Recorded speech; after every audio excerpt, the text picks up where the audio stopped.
Welcome once again, boys and squirrels. This is Hopped Up Gaming East. We are back for our first inaugural, first of many, Game of the Year, Hopped Up Gaming East style. As usual, I'm your host, Dylan.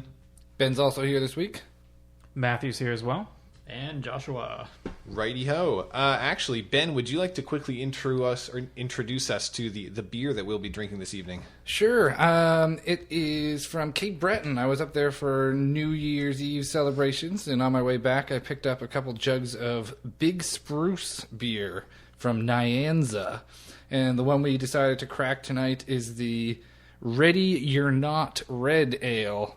So that's what we're going to be going with. I don't have a specific description of what it is, but it's a pretty cool little place. Just in general, the Big Spruce Brewery. It's like attached to somebody's house, and they're also a farm. They grow the hops and everything there. It's pretty grassroots, and it's delicious so awesome. far. So for a bit more perspective, the label in quotes for this beer is a Sharpie bottle cap on the top. So that's we're like Ben said, it tastes quite good. So we'll see if we can get through one of these, or otherwise how many we'll get through this evening.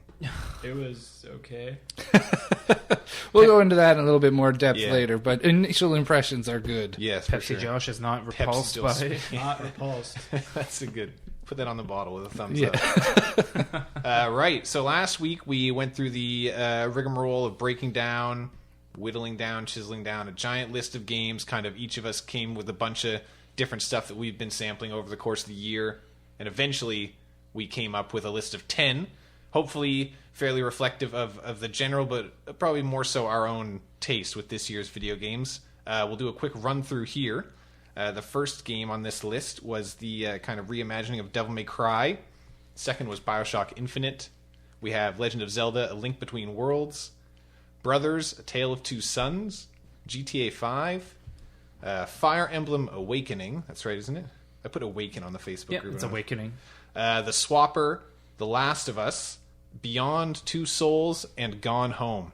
So we have a mix of kind of AAA bigger stuff, and then a lot of sort of under the radar, sort of indie Steam grabs and things like that. So a whole bunch of different themes to talk about, mechanics to talk about, stories and all that.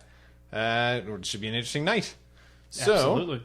So, after a week of meditation and kind of just listening to this recap list again, are there any of these games, hopefully games that you've played, that you can attest maybe being bottom of the barrel as far as this top 10 is concerned?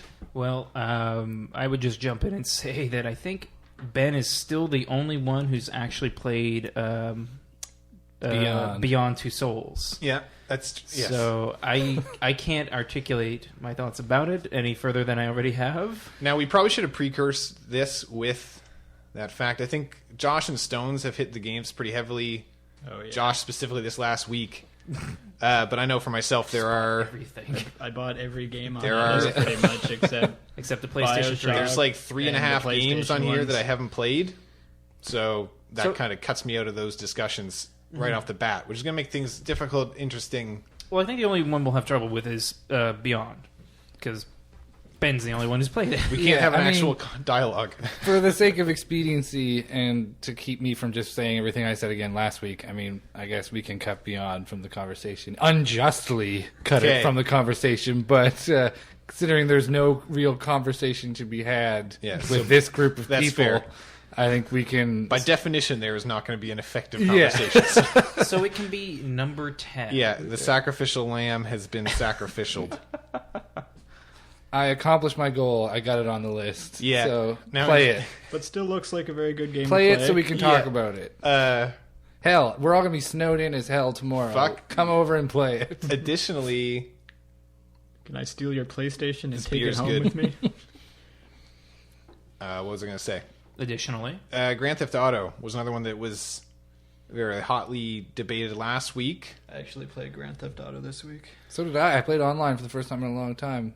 One of my buddies got hacker dropped, but we didn't realize that was happening at the time. We thought it was just a very generous citizen. What But, is hacker dropping? I just made up that term, but apparently there have When he been gets like a ridiculous bounty put on him? Yeah, well, he sort got- of like people. Apparently, there's some sort of like DNS server hack you can do where you just like spam this mission, and you end up with like hundreds and hundreds of millions of dollars. And so the people that have been doing this have been just popping into random games and like, hey, you look cool. Here's $150 million. And that's what happened to Matt. We were just sitting there. It was like, holy shit. Like, That's what? awesome. And then like that guy that gave him that money then just started dropping like $1 billion bounties on random people in that world. I didn't know So you it could just drop went bounties into- that high. Yeah, neither did I. Yeah. A lot of So- people, there was frustration, I think, because people were scared that they were going to get their accounts banned. Yeah, after they've been seen and with so that much money. I did see an article there a little while ago that they threw in some kind of hot fix to get rid of this, but I don't Right. know. I don't know if they've wiped the accounts of people that got this money yet. Apparently, they had some way that they could trace it, which was weird. But Well, how would they do that? Like, depending on how many accounts they just gave millions of dollars to. well, I don't know exactly how their I don't think database actually- dump works. I think it was but just I'm a- sure you can probably track transactions, and they can see where. Oh, you randomly got 123 million. Yeah, We'll just see undo you that later. transaction and return you to whatever your previous balance was. Yeah. I like frantically tried to get in there and like get some of that money, but It also by the time seems I like got it freezes there, your it was gone. accounts. He wasn't able to give us any money when Well, we were playing. in general, like when I looked it up afterwards, most people haven't had the ability to give money for a Weird. long It's time just like real life. because they're aware of this problem, and Right. the internet is like raging that they should stop blocking people's transfers because they think the main reason they're blocking it is because they want to make money off the microtransactions. So why would anybody buy GTA dollars if there are people gifting $100 million to random people? yeah. Just like real life. You want to make money? Huge lump of money comes into your bank account, Yeah. immediately locked. Yeah. So yeah, that was cool. I did play it again because of that a little bit. I got back involved. Well, it sounds like this game's all hacked and broken. Maybe it should be cut from the list. Ha ha! Funny Well, joke. I know for me, of the games, like I said, there's a couple here that I haven't played, but of the games here that I have played to completion and thought about, Grand Theft Auto's at the bottom. Yeah, again, Yeah. it's very technically awesome and should be included in a Yeah. list of games to play from 2013. But as far as me bestowing it, Right. the crown jewel, Yeah. not really, not going to fight for it. Matt, Fair we know enough. where you stand. Yeah, get rid of it! Get rid of it! Get rid of it! What do we Kill think, it with Josh? fire! I don't know. It's definitely a game to play. Should it be on this list? I guess not.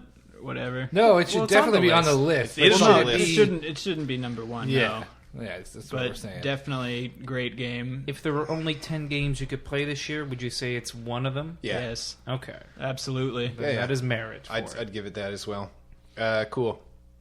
So it's there. We're glad we liked it, but we're removing it from contention. We won't discuss it anymore tonight. I want to Number go. 9. I want to go through some more of these games that.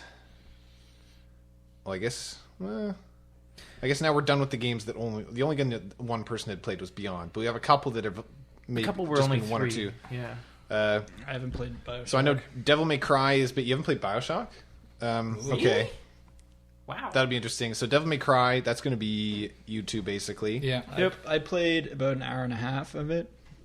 Yeah, it's the same with me. I don't think that counts. Well, I mean, you can like You know offer some sort how of it like plays, I guess. first impression kind of. get the mechanics at least. I played more than the demo this week. That's good. good. So we have Devil May Cry, and then Fire Emblem is the other one that's kind of going to be back. Actually, The Last of Us as well.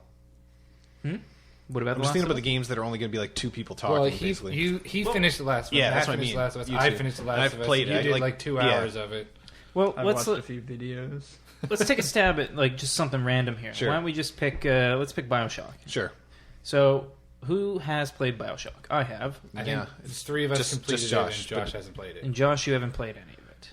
Okay, That's So fine. let's be nice to Josh and not completely just come out and say what happens in it, and, Right. You know the nature of it. But did you guys like Bioshock Infinite? Overall, yeah. Overall, Not yeah? as much as I thought I was going No. to, but And I that's- still did really enjoy To me, it. which is a fairly major concern, is like I think I said it last week, is that I don't like how the game actually feels when you get into combat, which is Yeah. something that they have a lot of good groundwork for. Like they have cool ideas, and then it just gets a little too hectic for my taste, especially contrasted with what I think, although it can be kind of scarce, is very good storytelling within their in-game cinematics. Yeah, I think they do a lot of. I mean, we sort of touched on this last week. They do a lot of incidental storytelling. Yeah. Like just stuff like the way stuff By is the arranged. wayside. And, yeah, and not even just the audio logs. Just that you go into a room and like what has been left in that room. Like what happened in Yeah. here. And, like the Stuff graffiti like that's and stuff great. is really cool. And this game had a like we said, like again, there's gonna be a lot of reiterations, but the kind of rebellion on the side is cool. Is it too spoiler to talk about the fact that there is I don't multiple? really care. Anyway, yeah, the idea of Do you intend to play it ever? Not really. really, Not really? Okay, Do you care if we just flat out talk you should about play it? it. It's Well, number 8 on our list. We should. I don't. maybe. My problem with I played the first Bioshock. It was okay. Ooh. Yeah? I just Maybe don't play I mean, it then. yeah. If you didn't, you like the first one. Well, like, well, it's like it was a good game. I just didn't like the feel of it. no, don't play this one. Then. But well, like you didn't like the feel of it mechanically or the Yeah. feel of it Oh. atmospherically? like or... it mechanically. Oh, okay. The atmosphere is Well, it's quite the I same good. game. love Yeah. the atmosphere. Yeah, that's- but Well, That's they same- nail that stuff again. Same problem with this one, I think. but like, and then I got probably halfway, 3/4 through Bioshock the 2? second one, Yeah. Yeah. Right. and then I don't know, I lost interest. I don't know if another game came out. And then, Yeah, well, Bioshock 2 is not as good as the first expansion one. pack. Well, it's sort not of. even made by the same crew, so Yeah. it's a different beast altogether. But okay, well, I think there are parts It's worth you a would crack, like. I think for you would sure. like Infinite as much as you would like not a the very- original Bioshock. It's not a very long game. Well, it's like 10 12, hours? 14 hours or something. That long? Yeah, if you're I'll playing probably- on normal or easy, it won't take you very long. Yeah. I'll probably find a way to play it without making my wallet cry anymore. Yeah. Okay. Well, so do you mind then if we just talk? No, I openly don't about it? mind. Okay. So So we should Well- try and like get as much non-spoiler out of the way because I mean yeah, not like everybody there's will. like play it. there's nothing that is to be gained by just coming out and saying like this is what happens at the Yeah, end. yeah. Like so. I guess now that we have like a little bit more freedom to talk, did you guys feel that the story like resonated in any kind of way, or was like good, important, profound, or was it kind of something more cursory for I think you? the way they told this story is what stuck with me. The story itself, It- after all the resolution, was not that potent in my mind. But the It way got, it was, the oh, way sorry. it was, the way it was represented, especially. It's funny you mentioned that saying what happens at the end doesn't necessarily hold much ground. It's but a little hard to say what happens at the Yeah. end to begin with. and You I need some liked it. flow I charts liked and- the literally the last like 5 or 10 minutes. I thought those were great. Mm. But I thought that it had like I thought there was a lot of lovely stuff about it, and I thought it had a lot of really great things it wanted to talk about. yeah, That were hampered in some ways by like all that finding the story in the little what were the Sure. record player things Whatever called? they are. voxophones. Yeah. I think they call Having to them. find things in the voxophones Yeah. kind of was a little detrimental to this, the pace of the narrative they're trying to tell, or at least like filling in smaller details that make the themes make more sense. Obviously, the more mechanical component of the voxophones is that they fill in the text of what's happening. Like, here's Right. this side story that we want a resolution to. Let's just put it in those. Yeah. But Then again, we can't. Can we use that to a detriment in that we all played the game that way? Like this is our game of the year countdown, right? Sure. So did any of us like avoid those or not bother with them at all? well, like, you don't find them all, and then you have pieces of the Right. story Yeah. missing. Like, there's a really important one that I think you can miss that kind of explains a little bit of Comstock's background. right. That suggests something about him that totally like colors part of his character. It fills in some blanks and like Yeah. makes you realize, oh, he's doing it for this reason. Not 100%, but like it makes sense. That's what why he would thinks be- he's doing it for. Right. Yeah, you know what I mean. And things like that. Like if you have critical character building moments locked behind things that you can miss, Right. That's kind of bad storytelling, or at least bad execution on it. They do tell a great story though. Sure. Uh, They do. All when it's all When it's all laid said out and on done. the table. Yeah. Yeah. Sure. Well, and when I finished it, I didn't like it. right. It didn't like emotionally pay off for me until like Yeah. the next morning. You have to digest. Well, they- I was a little That's bit. good though. yeah, Yeah. no, I like That is I'm- good. I definitely really like it now. But It when I ended- finished it, I it was was- like, ugh. It was too fast for And- me. yeah. It's way too fast. And even like I got what was happening, and I was just like, No, I just mean pacing. yeah. Like, and then afterwards, I was like, oh wait, but this means that, and then I still haven't like done a second playthrough. Yeah. So I wanna do that. Pick up and- on all the stuff along the way, Yeah. especially with the siblings. yeah, those Yeah. Stuff tests like that, yeah. are amazing. I mean, that's a great thing that like for it all to come together for you, you needed time between it because To like digest. That's Yeah, it. 'cause I think it's- that's a pretty good testament to its it's kind of its memorability, effect. I guess. Yeah. Yeah, like it. In a way, the end emulates the rest of the game, which is emulated a little bit in the mechanics. Like it is a roller coaster, Yeah. literally, For sure. Like because you're swinging around on those stupid Camera angles rails. and everything. BioShock has a lot of very like almost janky camera falling through floorboards moments and things Yeah. like Yeah. that, which Which is like reminiscent of Call of Duty, Yeah. which is the de facto roller coaster ride of the year kind of thing. and jumping back to one of our kind of parameters for this whole thing that we discussed last week was that the game resonates with you or makes you think like post experience. Oh well, It's this not- 100% satisfies that. At least for me. Yeah. I was like having philosophical debates Oh, with yeah. myself because I didn't have anybody else to talk to Yeah. Aw. about it. Like, Oh, this well, is like nice. nobody else. Like I was living in Res. Was I living in Res when I played that? It was the Yeah. beginning of Yes. this year. Yes, so- I was. So I was the only one in that group of my friends that had played it or had any idea about BioShock at all. So I was just like pacing in my room. Oh, Happy New Year, by the way, everybody. Oh, yeah. Happy New I Year. forgot when we were. Happy New Year. Yeah. Okay, so it sounds like we all like this story and what it does. What Yeah. about how do you feel about the way it plays? Like That's, mechanically, I think that game is not a failure. Like it totally works and I makes just sense. think It's fine. it's- It's just not. I think it's clunky. I think maybe not clunky, but stiff. I think is what we agree. stiff. Agreed I don't. on. I don't even know if that's right. It's like, it's something. It's a combination of the way that your character actually handles and the way that things come at you. Like sometimes it's just, it's like overexposed or something. It feels like. Very staged. Yeah, maybe? the combination of like you charging up your plasmids and stuff. Just like I think I talked about this last week. How it takes you out of the fluid nature of the parts with Elizabeth in between, and it's just too high of a contrast to happen every single time. Like every single gunfight is this huge fucking debacle. Yeah. Okay. Yeah. I would almost say it's kind of just bland. Yeah, Yeah. which Like, is super ironic. It's not complex. There's only maybe there's the 8 crow plasmids. guy and the big heart fire dudes. guy. The heart dudes you see like twice. Yeah. And That's right. You only see them twice or And something. although yeah, That's weird. the times when they do put but I'm like it just wasn't. There's not. And then out of nowhere, spoiler alert, the like boss character in the game Yeah. just annoyed the fuck out of me. Right. Like that wasn't. Maybe it was because I was playing it on hard, but it just Yeah. was like tedious. Not fun. Wait, boss character? Yeah. Like the end So of like the game? Wraith, yeah, for lack of a better word, Oh, Banshee. Oh, Yeah. okay. Like, right. That thing. which you fight twice. gonna come? And I was annoyed. that was dumb. That was stupid. Like Well, it was like a horde mode sort of kind of thing. sort of, but it was just like, okay, I get it.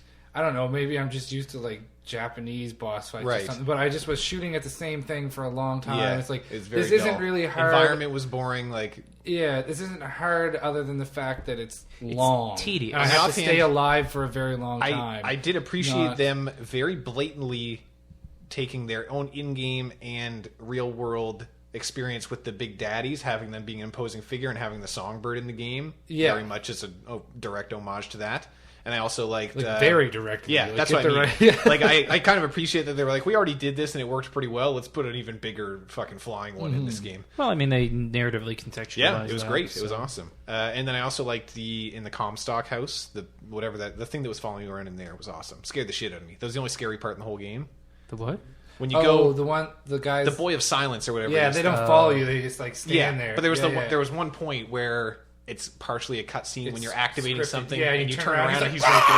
I like yeah, pushed my mouse off my desk. It was awesome. yeah. And that was nice because they knew, because this is in no way a eerie game like BioShock was. Well, I don't think so, at least except for that It's- part of the game. it's Maybe eerie like in a, wow, people can do fucked up shit, Yeah. but it's not like atmosphere. Like puts you in dark, creepy. Being like, in a giant things go underwater bumping in the city, night. yeah, a giant underwater city literally looks and feels dank, and Claustrophobic. dark, like it Yeah. always is. Whereas this was going. Oh, I was gonna say I would disagree that it's not eerie because like remember the museum you're walking through? That's where- true, I guess. Oh yeah, And the like then- museum of his past horrors. And Yeah, stuff. like yeah. what yeah. his interpretation His of his accomplishments, Yeah, not his yes, horrors. yeah. And He then defeated the racist Yeah, yeah. hordes. and once everything starts falling apart. No, that's valid. and- You're right. And when you go and see the alternate, where the The war Vox is, Populi yeah, win. where the war is in full force. Yeah. Like there's eeriness that kind of ekes out or seeps out of the cracks of the fractured vision of America that they have. No, I like that. Which That's is true. Which is great. It's obvious. Yeah, I know what you're saying. Like Rapture is It's not more up front. obviously Yeah. like kind of a creepy place because Yeah, you're sure. coming to it after some tragedy has hit it. Yeah. There's literally dead bodies in the streets. This you're kind of the harbinger for that event, but you get to see the before and see kind of the undertones that are really like kind of It's vile really about twisted. it. Right. Like, Yes. Like when you first show up and you're like at the carnival and everybody's happy and you're like shooting fireballs at the little targets. devil character that's dancing around in the shooting gallery. And then you hear everybody, they're like singing this song like around the corner, and then you come around the corner and they're about to stone this interracial couple to death. You're like, whoa, like that escalated quickly. Yeah. That kind of eerie. For sure. Yeah. So I guess it sounds like that we agree that narratively it's really good. Mechanically, maybe a bit lackluster. And I mean, even the narrative qualities are like a half and half thing. Like I don't even know if I like the actual story all that much as the after effect, like the stuff that you think about afterwards. But Well, I mean, that's the hard. point. Like Yeah. without Like the story, you wouldn't have that. Right. Like the text of the story is, you need to pull down a diagram to understand it because it gets a little complex. But like that's all a vehicle for the thematic, like the themes that it wants to talk about. And I think that's great that they can nail both. Like I think they kind of nailed the story, like text wise and subtext wise. Like it all made sense in the end, and then that all works Right. for like the whole nature of man, nature of femininity. I guess thing that they want to just talk for about. me that, And then nature of like conservative politics or whatever, because and I mean it was part of the build up. kind of about that too. Yeah. Just for me, there was a lot of payoff, but it was really right at the end for me, is what I felt. And I mean, that's intentional. It's what they meant for it to be. But like just while you're playing the game, I found myself kind of losing track of what I was going for after a while. Yeah, enough. It did drag in the middle a little bit.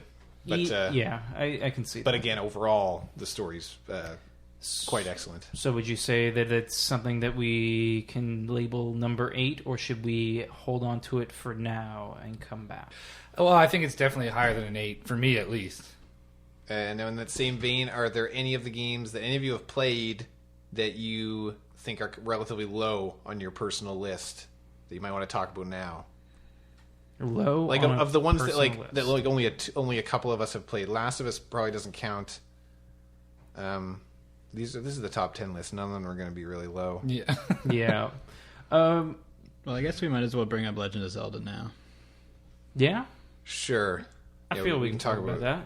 Well, I think if we're looking for low ones, I think we can talk about Legend of Zelda for the same reason we sort of talked about GTA, and that Yeah, it's GTA again. And Yeah. Is it Zelda again? yeah, hardcore. It is, but why don't you talk about it, Josh? It's a lot different than any Zelda game that's come out recently. It is. Yeah, that's a clever way of saying that. It is different than games that have come out recently. It's also the exact same as games that have come out It's before. pretty much the exact same as the first one. Yeah. A Link to the Past. Yes. But But- looked completely different, had new stuff, new mechanics. No, there's no new mechanics. I'd say There's one the new rental mechanic. thing. The rental thing in your Yeah. wall silhouette. Yeah. So Or it's like 2 new mechanics. Yeah. I wouldn't say the renting is like a mechanic though. Well, really. it When you're is- playing, subverts the it's an asset. Takes away the progress. linearity. yeah, Yeah, it opens the game up to be more akin to something not like an open world game, but maybe more like Dark Souls. I really in that like. there are all these locations you have to hit, but you can do them in whatever order, provided Or you. maybe to like Mega Man.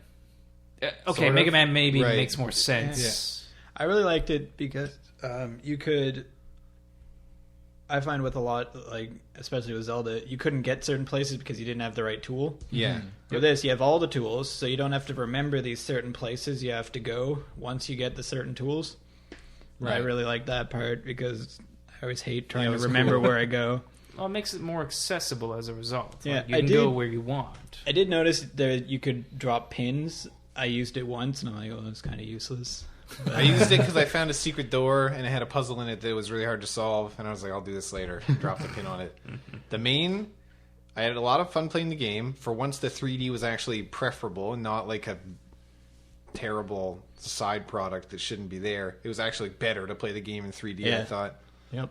The biggest letdown for me was the story, because it actually looked like it was going to be kind of different, and then just wasn't. It was the same again. So have you finished it since last week? And it didn't have... And every part that was like a twist or like some kind of revelation was like stuff that you could see coming a mile away and was like tied in with existing Zelda lore already. Even at the start, what's his head that was getting all the sages Yuga. and Yugia or whatever.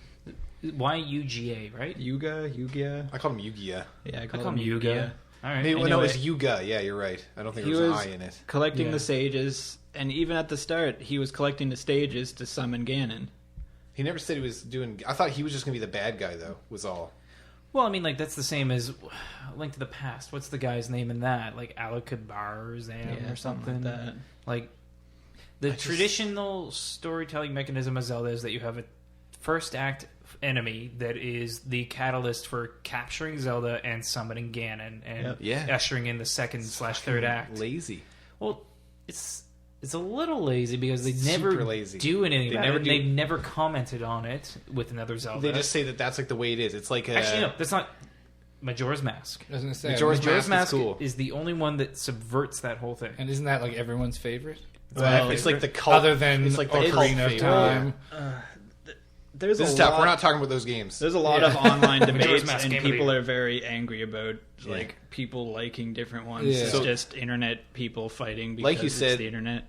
Just like Grand Theft Auto, this is like... It's a very good game, and like everything that it does well, except like being innovative. And if this is in the same... I can say it's not going to be number one just because it is nowhere near in the same category No, as far not as at like all. I cognitive even agree with resonance as that. these games. I So, even like, agree with that. That's not number The one. only hazy thing is that where does it go? land? Yeah. Well, I think you were onto something there. It's not a finger quote new game. It's an old game. Yeah. Finger quotes again. With improvements. Yeah, for sure. To modernize it or make it more accessible or whatever. And some people like that. Other people don't. Sure, but it is something like Grand Theft Auto that we've played already. Yeah. It's a known quantity for the most New part. chapter in the same book. The next chapter in that old book. Maybe, because nobody understands the timeline of Zelda. No, it's actually written down now. Oh, yeah, is it? apparently Like Nintendo- officially written Officially down? written down. Nintendo- Future Wow. Zelda, man.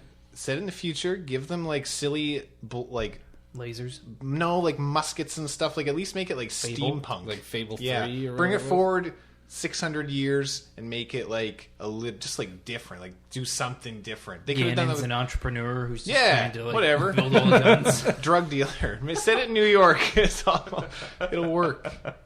Well, okay. I know for me, of the games that I've played, I can say that this is the lowest one of the ones that are left. Yeah? Yeah. Josh, would you feel comfortable if it was number 7?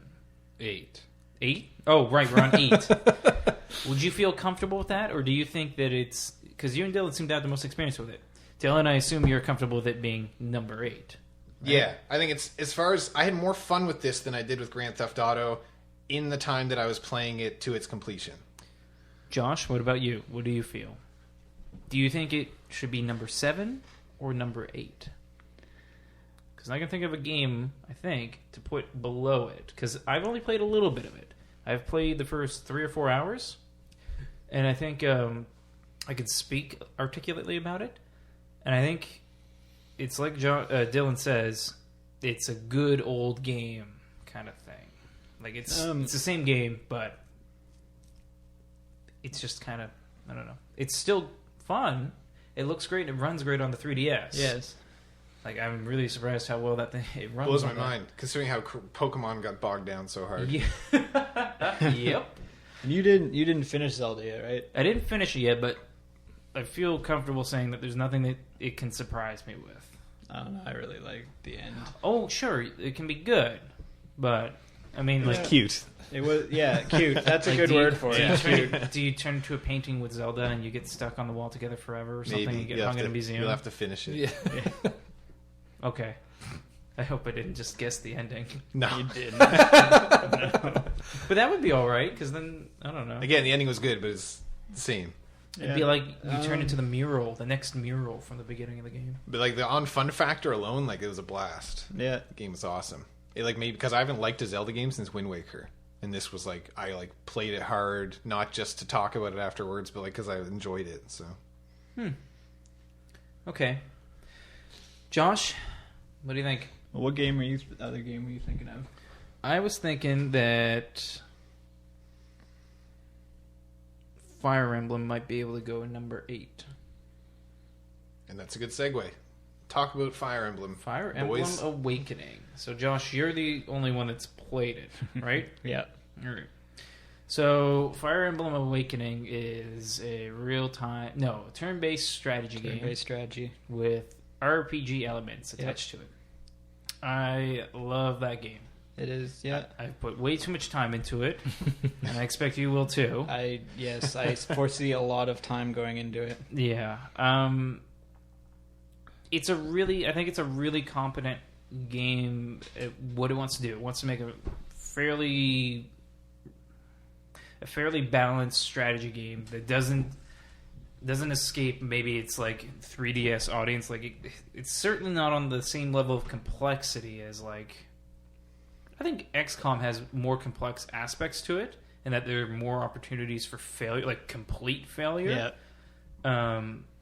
And in that same vein, kind of more enemy types, more opportunities to get destroyed. There's a lot more variety. Yeah, there's more variety.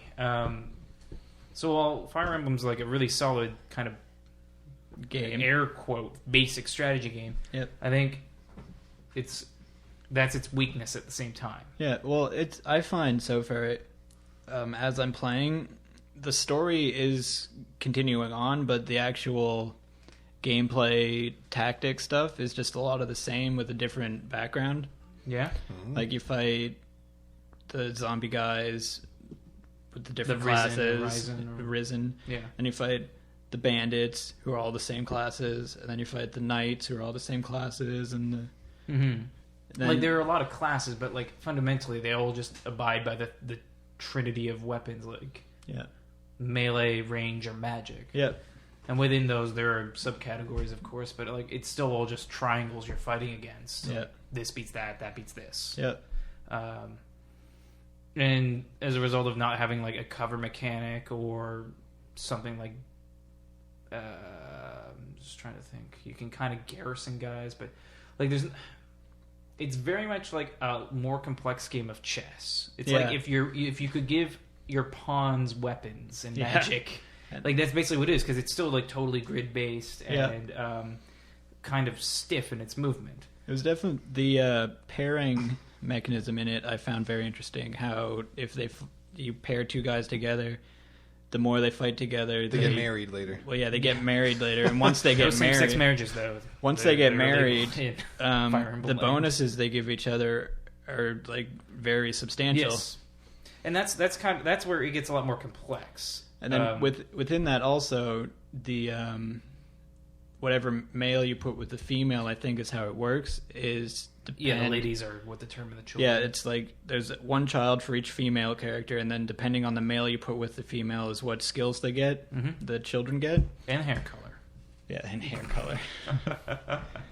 I think there's a lot to like about Fire Emblem,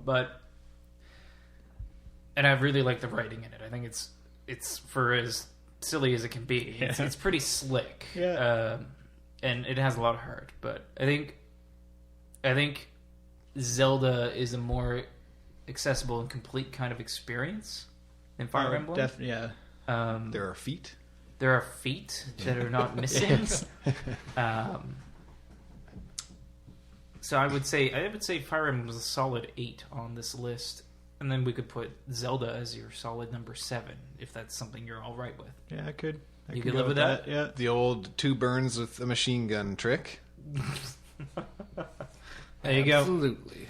I solved 2. So Ben, it's your turn to pick a game Holy of our smokes. remaining. So we are at we've got how many left? What's left? 6 left. We talked about BioShock, but didn't place it So yet. we got hesitance there. So we got 5 left, 5.5 maybe. So what's Devil May Cry? We got Devil May Cry, Bioshock Infinite, and The Last of Us for big names, and then we've got Gone Home, Swapper, and Brothers as our kind of alternative crowd there. Oh, wait. I would say I want to change my opinion. Let me present this to you right now. Let me present this to you. Quick pitch. Swapper is number 8. Move everyone up one position. Yeah, I could say that. Yeah. I'd be okay with that. Would you guys be okay with that? Yeah. Do we want to just drop the Swapper like that, or do you want to talk a bit about it and why? Well, the it's Swapper as a puzzle game is awesome, Yeah. but it tries a bit too hard for the lasting effect that we were kind of talking about here with some of these games.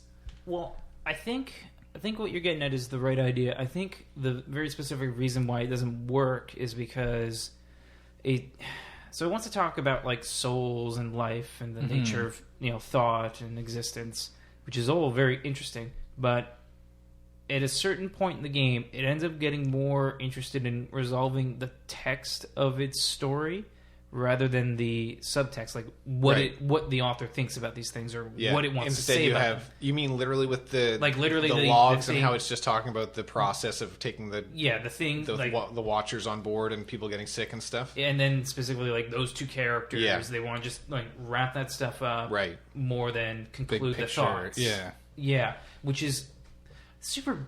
Like it kind of bummed me out. Like I was interested in what they were saying, and then at a certain point, just kind of petered out a little bit, and maybe it's because the nature of the discussion they're having is too big or too existential to kind of really have answers. Well, that's kind of the way it presents. Mm-hmm. There's like, well, I don't know, maybe there's life elsewhere. Maybe it's an abstract thing, or maybe it's a concrete thing, which is neat and admirable. But I don't know. I feel that it's a much more competent puzzle game. Like it's really friggin' hard, and you have to deduce the solution with like really interesting. You only do one thing. I find myself just like stopping and standing right in the middle of it, and just kind of looking at trying to look at the whole puzzle. Sometimes you can't see the whole thing, and just trying to figure out where I can put people, where I can move, that I can make this thing work. Yeah, and I really like that part of it. A lot of games kind of struggle to make puzzles as like whole and puzzling. Complete, as puzzly as the Swapper does, and especially with you only having two. Your guy only does two things, and everything else is the environment. So just to check, did everybody play the game? Like when I discovered this mechanic, I thought it was just like breaking the game, but I'm pretty sure you have to do it.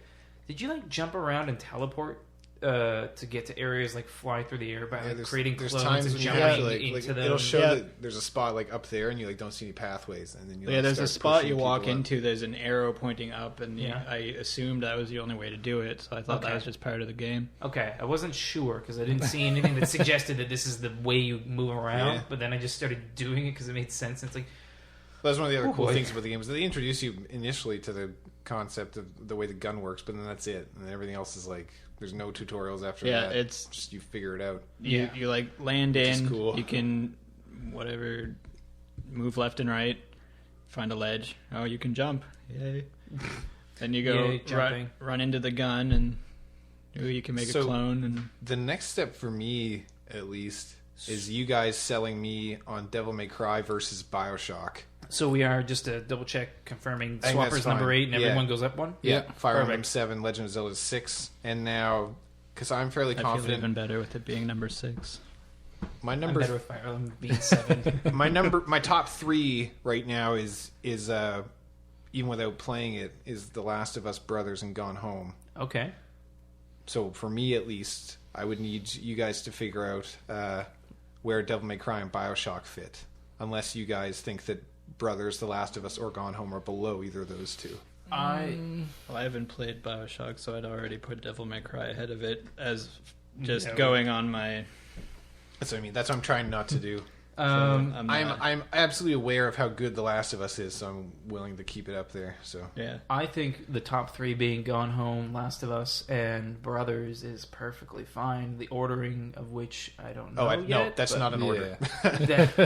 We're not going to worry about that beast So yet. we only have Devil May Cry and Bioshock left, right? Well, because Bioshock, I honestly don't even know where it fits in between what- those last 2 or 3. As far as Devil for May me, Cry it's goes, all from what you misty. told me, I still have 10 hours of the game left because I've only played 2. You've got the whole game left. Like, Yeah. I forget how long it is, but like you have 3 weapons. Well, I was going to say, he's got all of them. He did except like the 75%. mansion. Yeah, I was just gonna say I you got finished through the level mansion. 2. Yeah. Oh, you're on level 3 now. Yeah. There are 20 levels, I think. Oh. Yeah. So like, you got a ways to go yet. You're almost 25% of the way. Yeah. That's not counting all the like secret challenge rooms Right. and all that other side stuff. So So far, About those. I've been having fun with it. Like I like It's good. it. Yeah, I think it is a very so unlike BioShock, I think it is a way more mechanically competent game that is Well, just, that's what they That's what they feed gotta on. make. Yeah, Yeah. that is it. That's like what the game is. I think that it is probably the strongest Devil May Cry mechanically. I would say the rest of them pale in comparison. It's the first I one. don't think Is I it would not the agree. first one to be on the previous generation of consoles? All the other ones were PS2 no, games. Devil May weren't they? Cry 4 Was an on- Xbox Was it? one. Was Okay. PS3 360. yeah. Cool. Which one would you say is better? What Devil May Cry game is more mechanically competent? Okay, now not being a like master YouTube level crazy combo guy, just being your average slightly person, yep. above average action Comboer. slasher game, I would say 3. Why is that? It just felt better. I think I'll talk for a little while and eventually get to my point probably, but I wasn't a huge fan of the holding a trigger to activate the like heavy weapons In the newest one? Yeah, in this one, I didn't like that all that much. How did it work in 3? Well, do you want to explain it, or Yeah, so actually, can I just say one thing? yeah, go for it. I think Devil May Cry 3 is the second best one. Okay, well that's good Yeah. because it's the best one. So I'm glad. Well, that you're close. I will. I'm glad that we don't have to fight over So 4. Stones, just to clarify, you like this newest one the most? I think this Mechanically, at newest least? one is the. I think this is the best. If you're gonna play Devil May Cry, do not play the old stuff. Play the new one because it Which one is tells a better story Which one and is it's a better playing game. Which one is the is it 2 that is like Universally, panned? 2 doesn't Yeah. exist. It has That's it what I has heard. Gene commercials in it. even Co-branded. like from the company's perspective, they did number 1, and Yeah. then 2 was a sequel, Yeah. and then they were like, we fucked this up, and then 3 is a prequel to the whole thing, and then 4 is after 1 but before 2. Right. Like they didn't want to touch 2, So 2, yeah, at all. could technically not even happen yet. Yeah, It's like Tokyo Drift. Okay, exactly the same. Yeah. Yeah, they're like, oh, we're going this back. is bad. We're going back to the good stuff. Never mind. A lot of stuff happened before this, guys. Yeah. We're sorry. Yeah. Okay. What was your question, Josh? How does Devil May Cry 3? Change its weapons. Yeah. You click a trigger and it just kerlunks it into place instead of your current. So is it weapon. just like you switch to different ones, or is there like a wheel? Yeah, so you can It's kinda have like a wheel. you can have like 3 Three active to each ones trigger. at a time or something. Yeah, and you can cycle through them by pressing R2 or something. So you select 3 that you want to use the most, Yeah, and then you can just like press and the then button you just flick press the between button them. and flick. Yeah. So it goes like 1, 2, 3, 1, 2, 3. No, it goes 1, 2, 1, 2.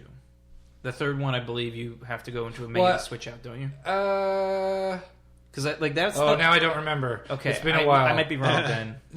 But yeah, I think it's your ranged weapons is L2 and your melee weapons is R2 Yeah. or something, and you can have 2 or 3 that you can cycle through. Okay, and because I only have 4 weapons in Devil May Cry 4, do the other weapons cycle in with the trigger stuff? So no, what No. happens is you use the D-pad. So you have in the bottom left corner eventually is a little triangle of stuff that's on your left trigger, stuff's on your guns, and stuff's on your right trigger. Hitting left or right on the D-pad or up on the D-pad will switch it to the next possible thing you can switch to. Well, you only get 2 for each one. Yeah, you get 2 for each thing, except for the gun, guns, but which whatever. I don't think they should have the Yeah. dart gun, but whatever. You can alternate. So wait, what is the dart modifier. gun? The It dart. actually literally shoots it's feathered like an darts? explosive. It's kind of like in. Well, I guess It you comes know, probably so late in the play game, resistant. too, Yeah, it's which late is in the weird. game and didn't change that much for me. But I was one of those guys that thought the guitar was shitty in Devil May Cry 3. Oh, you're... So, like... so I was proven wrong on that point. But, yeah, I don't know. It shoots little darts that do minimal damage, but then explode later and kick a lot of ass. Yeah. Cool. It's neat, but... So, the gist of it is that the trigger you hold, and it modifies what you have. The D-pad will switch what the modify to is. Yeah. I think that's a way smoother system than dumping into menus like earlier yeah, Devil May Cry, I know what you're saying. With the doing hard going changes. to the menu sucks, but I like the hard. I don't like having to hold it. It just was like an extra. But by doing that, like, you have so many options at your disposal that, like, you can, like, transition from the scythe to the hammer, the fists, like, laterally like that, instead of going back to, like, you can't have 3 melee weapons. I'd have to agree with Matthew on this one. It would, because going into a menu just cuts everything. No, I do agree the menu, but you have way more weapons in the third one. But yeah, I wouldn't like more weapons if you just need like some solid. If these set of weapons that I can flip through like fluidly, and they work fine, I don't need more. Yeah. I think. Well, I guess so. Like, I liked the variety in 3 much better than the new one. I think 3's strength with the weapons is like an aesthetic thing. Like, you know, when you double trigger, like, your guy would actually be completely different based on what weapon you had. I think that's where the variety was strong. I mean, obviously you can get higher combos when you have all the weapons, but I don't know. If you focus it down to like a core kind of thing, like I can see how, like, obviously it's smoother. I personally didn't enjoy the feel of it as much. Well, with me looking at it, a game, when I hear Devil May Cry, I just think of, combos. We need combos. Get the combos. Yeah. kill. Yeah, a mechanic based on, like, fluidity through the combos, opposed to, like, truncated moments where it's like, stop, pause, switch, and go. Would make a lot more sense the kill, combo. Like, I think it's a testament to the fluidity of the game, given its legacy, when the loading screens are demo reels of showing you how to do cool combos. Oh yeah, that was awesome. Like, that is ridiculous. Yeah. And really well put together from a presentation standpoint too. I see the loading screens, I'm like, I wish I could play a game like that. Yeah. But, like, not even just talking about the weapon switching, just the feel of how everything moves and just the timing of things, I enjoyed much better in 3. In 3? I felt it was tighter, faster for sure. Well, if you turn turbo mode on. No, even without turbo mode. It was just, I don't know, maybe it's even as simple as a frame rate thing where Did you play it on console? Yeah. Oh, okay. I played it on PC. Okay, yeah, well, that might be the difference then. Maybe. But I thought mechanically, just like overall, flicking the triggers and everything, it was better. I like the third one better. But not saying that this one is bad at all. You would say this is second best, yes, right? Yeah. Okay, so I think 3 is second best. So Devil May Cry 3 is number 5 on our Game of the Year list. Yeah, we got sidetracked there. Yeah. Okay, so the big thing here, if we're in is agreement, it better than BioShock is between or not? these. Yeah. Well, I think they're both great. Okay, let's put it this way. I think Devil May Cry is more mechanically competent than There you BioShock. go. We have two polar opposites. Yes, Yeah, but BioShock lasted with me a lot longer than Devil Well, I May Cry think did. Devil May Cry, hear me out on this. Yep, I think go Devil May for Cry it. has a lot of really great stuff in its story. There's a really kind of tragic tale of a family feud that has, you know, distilled all the way down to even like the siblings that are the survivors of it.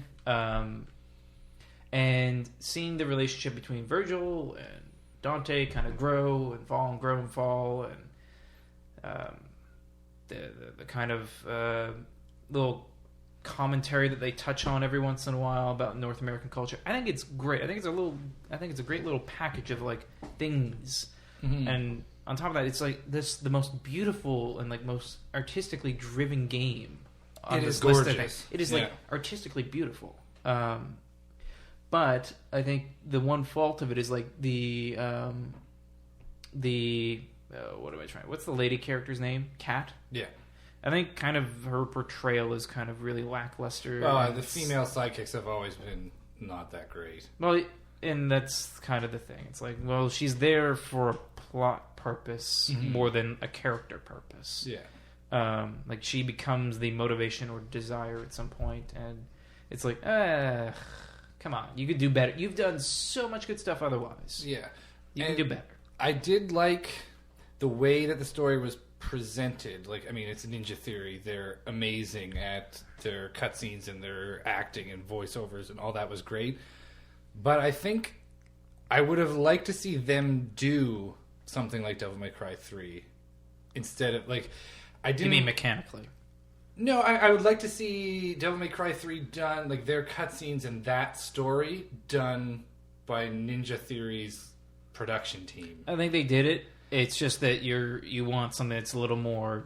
What's the right way to describe it? Like Devil May Cry 3 is a really like kind of like super machismo, dumbass kind of like J-pop thing. Parts of it definitely are, but I mean the like mythology behind it. I mean, once you get past like Dante going up the side of a tower using a motorcycle as a flaming bat, like that's your machismo dumbass stuff. Maybe, sure. But I liked it was more ambiguous and kind of let you fill those sort of plot holes in yourself. But not plot holes, that's a bad term. It just didn't like plot. It let you write the story relationship a little bit, where like obviously Dante and Virgil don't get along, and like you don't know exactly what happened there. When you fought him 3 times in Devil May Cry 3, they didn't get. Were you sure they didn't get along? Yeah, I was pretty sure by then. Okay. But even like from the opening or the end of the second level, where he's like realizes that it's Virgil behind the whole thing. You don't know what happened. You know something happened, and then way later on, where it's like you beat the boss in level 19, and you can see they used to be friends. They have like a catchphrase together, and like there was some kind of falling out there. Whereas this one, it was a lot of. I mean, it just sort of told the whole thing, which is not bad. I just didn't like it. It was a little too on the nose for me, and just the subtle things they changed or made not so subtle. I didn't like how in this one their father was a devil and their mom was an angel and they were a half-breed. I kind of liked the more muddied... Well, he's always original. been the devil, Sparta. Yes, but his mom wasn't an angel, where it was just like light and dark, like super obvious contrast. Narrative conceit to make Yeah. the mechanics make sense. Yeah. Again, it wasn't bad. Like, if I had just played that one, I'd be like, this is awesome. I just like the other one better. All right, so it's second best Devil May Cry for you. Yeah. It's maybe number 5 on this list then? I think I put it under Bioshock Infinite because it didn't last with me as much as Bioshock Infinite did, and I think it's a perfectly happy, and it's number 5. Sure. place. Okay. I'm fine for that. I think I just want to, on a separate list altogether, it's the best Devil May Cry. With Devil May Cry 3 as number 2. But here it's number 5. It looks prettier. I'll give you that. Oh, jeez. We are in It's the the best top Devil 3. May Cry in the list of Devil May Cries I've played. There you go. 2 votes for it already. How many Devil May Cries did you play? This one? Doesn't matter how many. Don't ask the judges questions they don't need to answer. That's not a part of this survey. Okay. That's So this information is, you don't need to know. This So is what gonna have be we interesting. got? So we've sorted out our We have bottom we have 5. we have top we've sorted out everything. Almost all we of have, our top 3 three, games don't left. We have our top 3. What? Yeah. Oh, because we put Bioshock's we're number putting 4. Bioshock as 4. Unless you think it's better than I wish I had had the time to play Brothers. And Brothers is better than BioShock. hands down. Okay, Yeah. I will take your word. I Because think that's Bioshock 2 has- out of 3 for sure. I think Bioshock has too many mechanical issues. yeah. Like gameplay mechanical issues to prevent it from getting higher than 4 on this list here. Whereas Brothers has we'll talk about the mechanics in a bit, but I will take your word for it then. Okay. cool. So with that said, we are down to, or up to, I guess, our top 3 in this fantastic list of our top 10 games of the year. We have 2 smaller being budget-wise titles, being Gone Home and Brothers, Tale of Two Sons, and then we have The Last of Us as well. So we got some discussing to do to figure out. there's a lot of disparity between all these. Like, there's a lot of different stuff going on, so this is going to be an interesting chat. Yep. So I guess the first question would be, who's played Gone Home? All of us. All of us. That's all of us? on This there is that the we all one- played. Yeah. This is the one that we've all played. I'm proud of you guys. You Literally all the played it. only game that all of us That's have the played. first one I played. I Yeah, beat you it the know, day it you came were- out. Yeah. You were messaging me like your plight the night you were playing. Oh my it. god, that was It was quite intense an for you. experience. Was it really, though?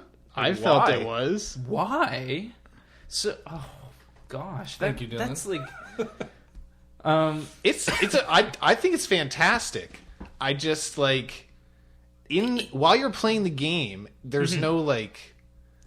I didn't get like a rush. It wasn't that kind of experience for me. well, it's more of a I laid wa- back one. I don't. Yeah. but I wouldn't call it a rush. Well, so what were you like? it's dread. Like, there's a certain amount of dread throughout the whole thing. Like, most Really? certainly for you, Josh, because Oh like man, you would, I like felt it in my chest. So like how? Let's hear this. Okay, yeah, go for it. I want you to explain what it is you felt with this game. And Oh man, as I was going through, like finding the different journals, her voice acting was phenomenal. For one, Oh, absolutely. Yeah. like I'll give you that for sure. it was actually I was listening to this girl talk about this stuff that's happening. Her family is just outright denying this love she has, and then she just has to leave because that's it. And I was just like, going into the attic, I was just standing there looking at the door. I'm like, I went up there. I don't know how spoilery we're gonna get here. we can whatever. talk completely Well openly played, about yeah. it. Okay, yeah. So we'll put a big old spoiler alert on this section right here. When after you go in and you find they're like, we're gonna do it tonight or whatever, and you go in and you find under the main stairs and there's like the pentagram or whatever, and it's like. It plays the one. I couldn't take it anymore. I went to the attic. It's like, oh fuck, she's gonna be dead up there. And I'm Yeah, like, that's looking what I for- thought. Oh yeah, it's like I'm looking for the noose. Where's the noose? Like, holy fuck, she's gonna be dead. And then she wasn't, and that was I good. did- But I was that one got me going. I was like, I need to get up there right now. I didn't want to go. I didn't want to see that. I thought maybe I can still save her. I was like going for it. Well, no, because that all happened the day before.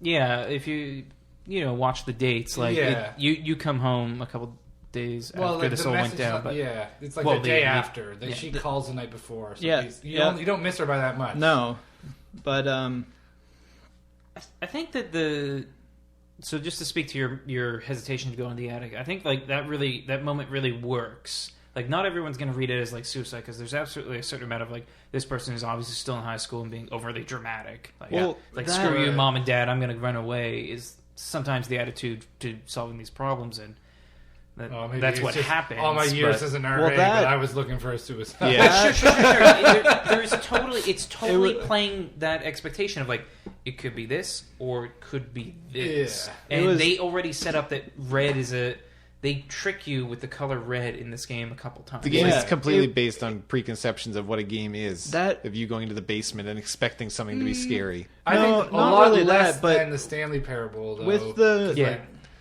Like this is I don't know, I used predicated. I this used is- Leah as like my barometer for that, and That's Leah fair. had no idea what was going on in the Stanley Parable, but she absolutely loved Gone Home and like Right. understood all. This With- game is predicated on you having a family and actually having lived in a home, Right. not an apartment. You know? Yeah. Because like that moment where like you see the furnace and you're around the corner, like Home Alone, Stuff like that. nails it. It's Yeah. like there's this intrinsic fear of the Well- dark and the furnace for some reason, that Or just the most basement in children general. have.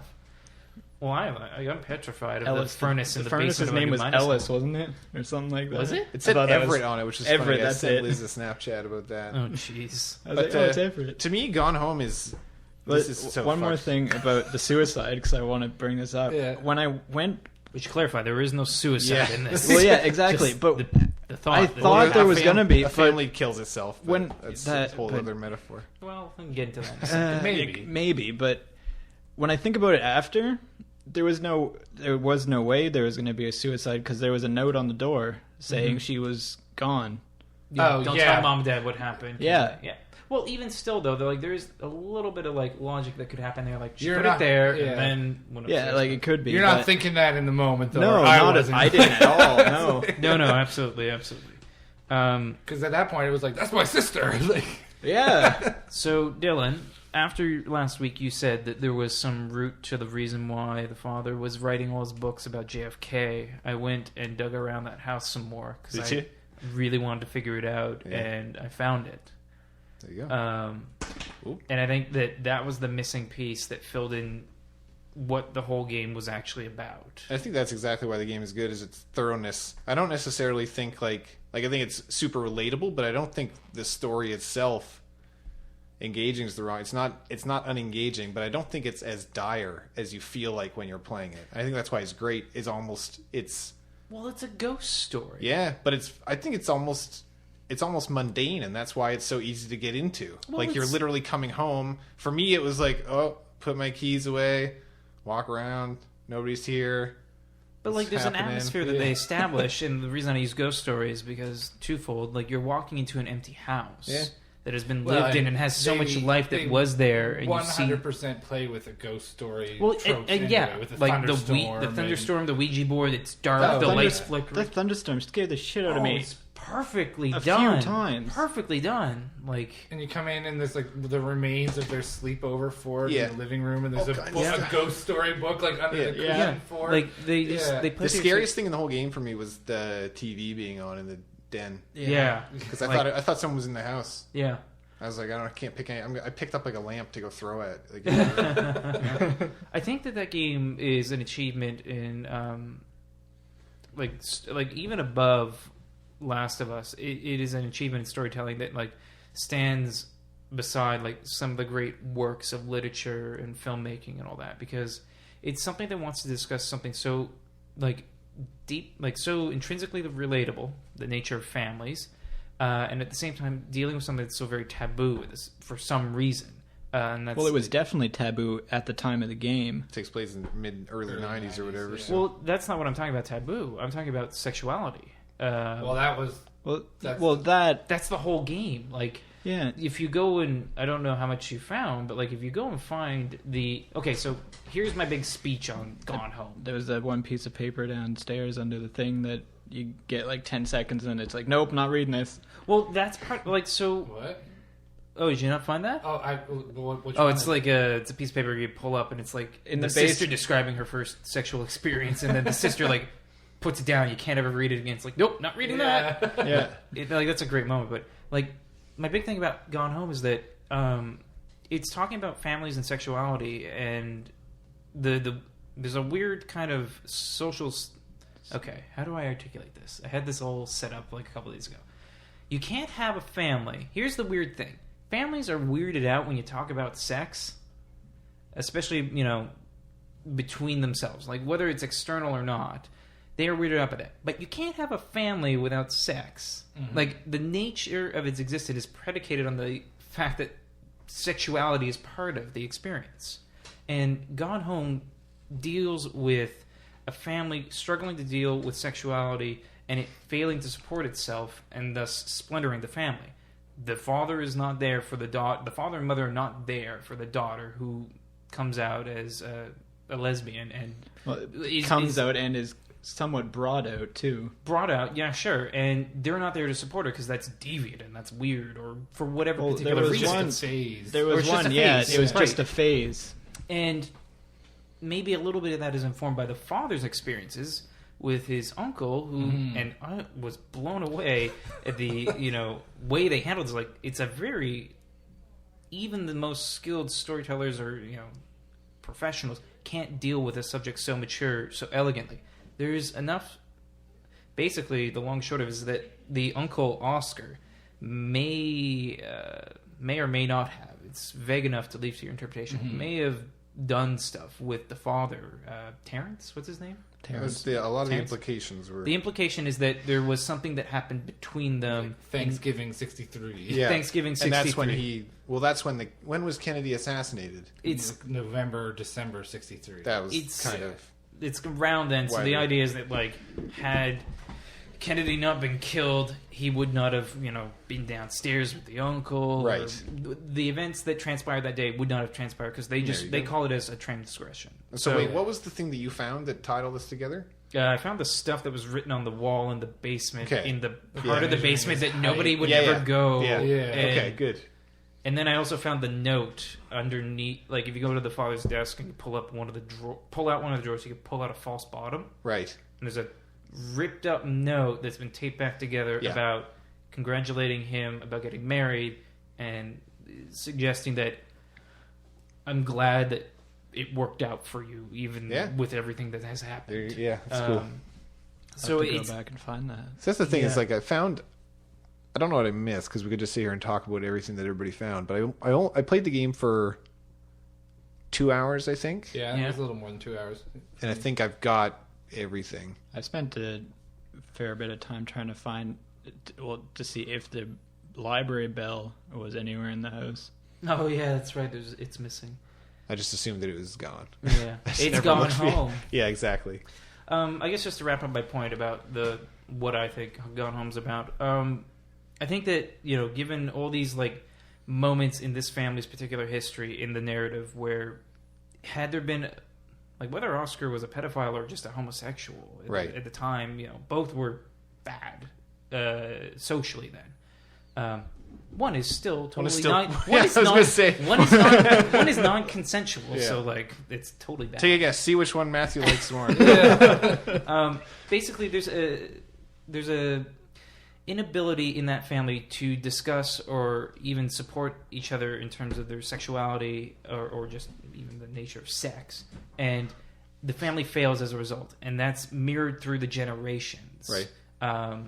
The only one who's escaped that a little bit. Actually, there's two people that escaped that. There's what's your character's name? Katie. Which one's Kate and which one's Sam? Sam's the one. Sam's your sister. Sam's your Sam's younger your sister, Katie. and you're Katie. You kind of escape it because you're just normal. You were in Europe. You were in Europe. I but feel like there you're was some still sex normal. going on while you were in Europe. Well, and that's sure. It's That's Europe. totally one of the implications. Like that's not European escape, like your growing up thing. But like she's normal heterosexual white girl. Yeah. Like she Yeah. escapes it by being default. Just like me. That's who I was when I was playing. Yeah.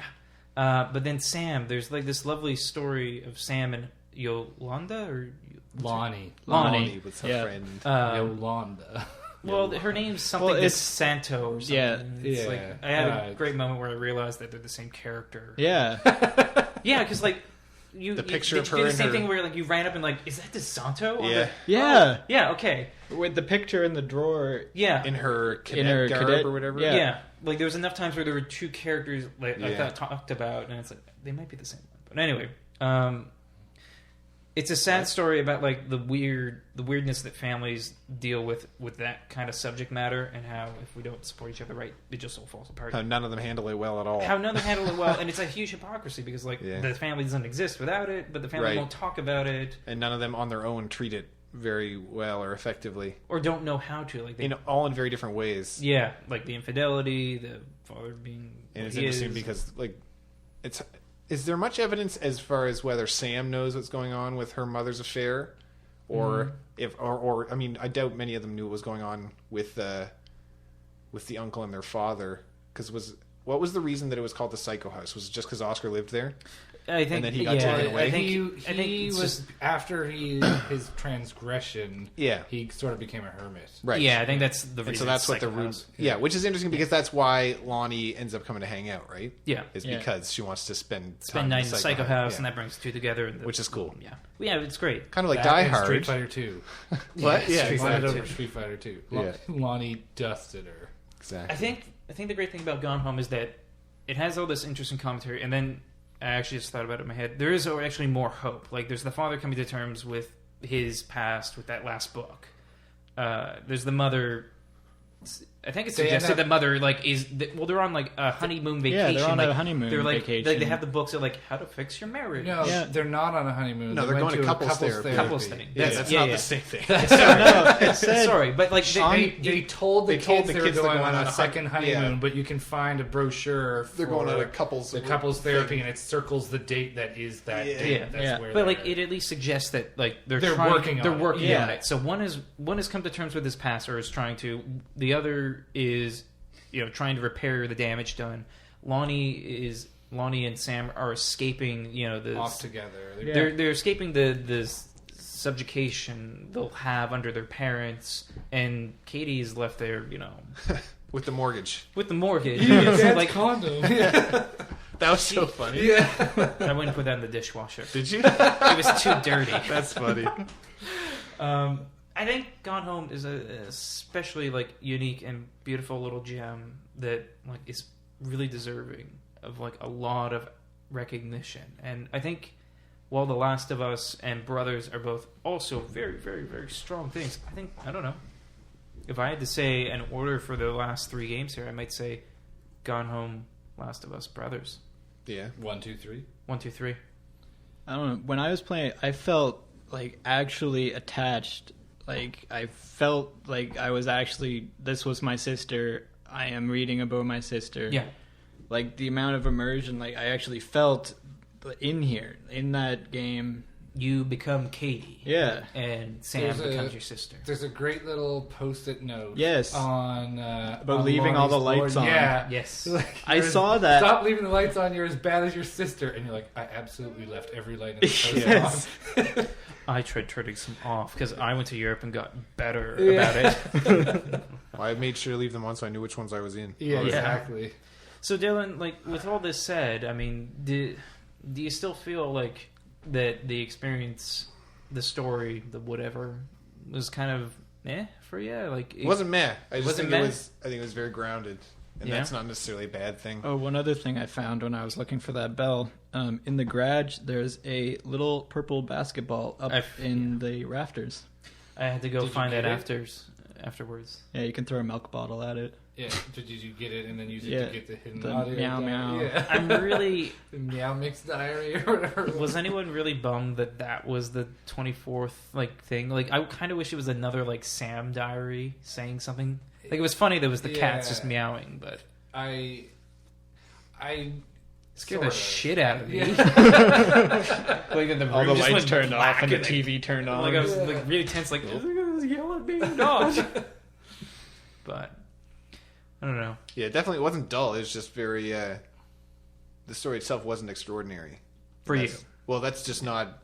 I don't think the story is, by definition, that's not the right word for it. Well, I I think think the experience it could be, but the the story, story is. is intentionally. Well, what's an extraordinary story for you? Something that's like grand, world-saving, Yeah, explosion. that's what I mean by the definition of that word. Well, I don't think that's a good word to describe many things by. Extraordinary. Well, okay, let me change that. I don't think that's a good word to describe stories, because I mean every story has been told that will ever be told. Yeah.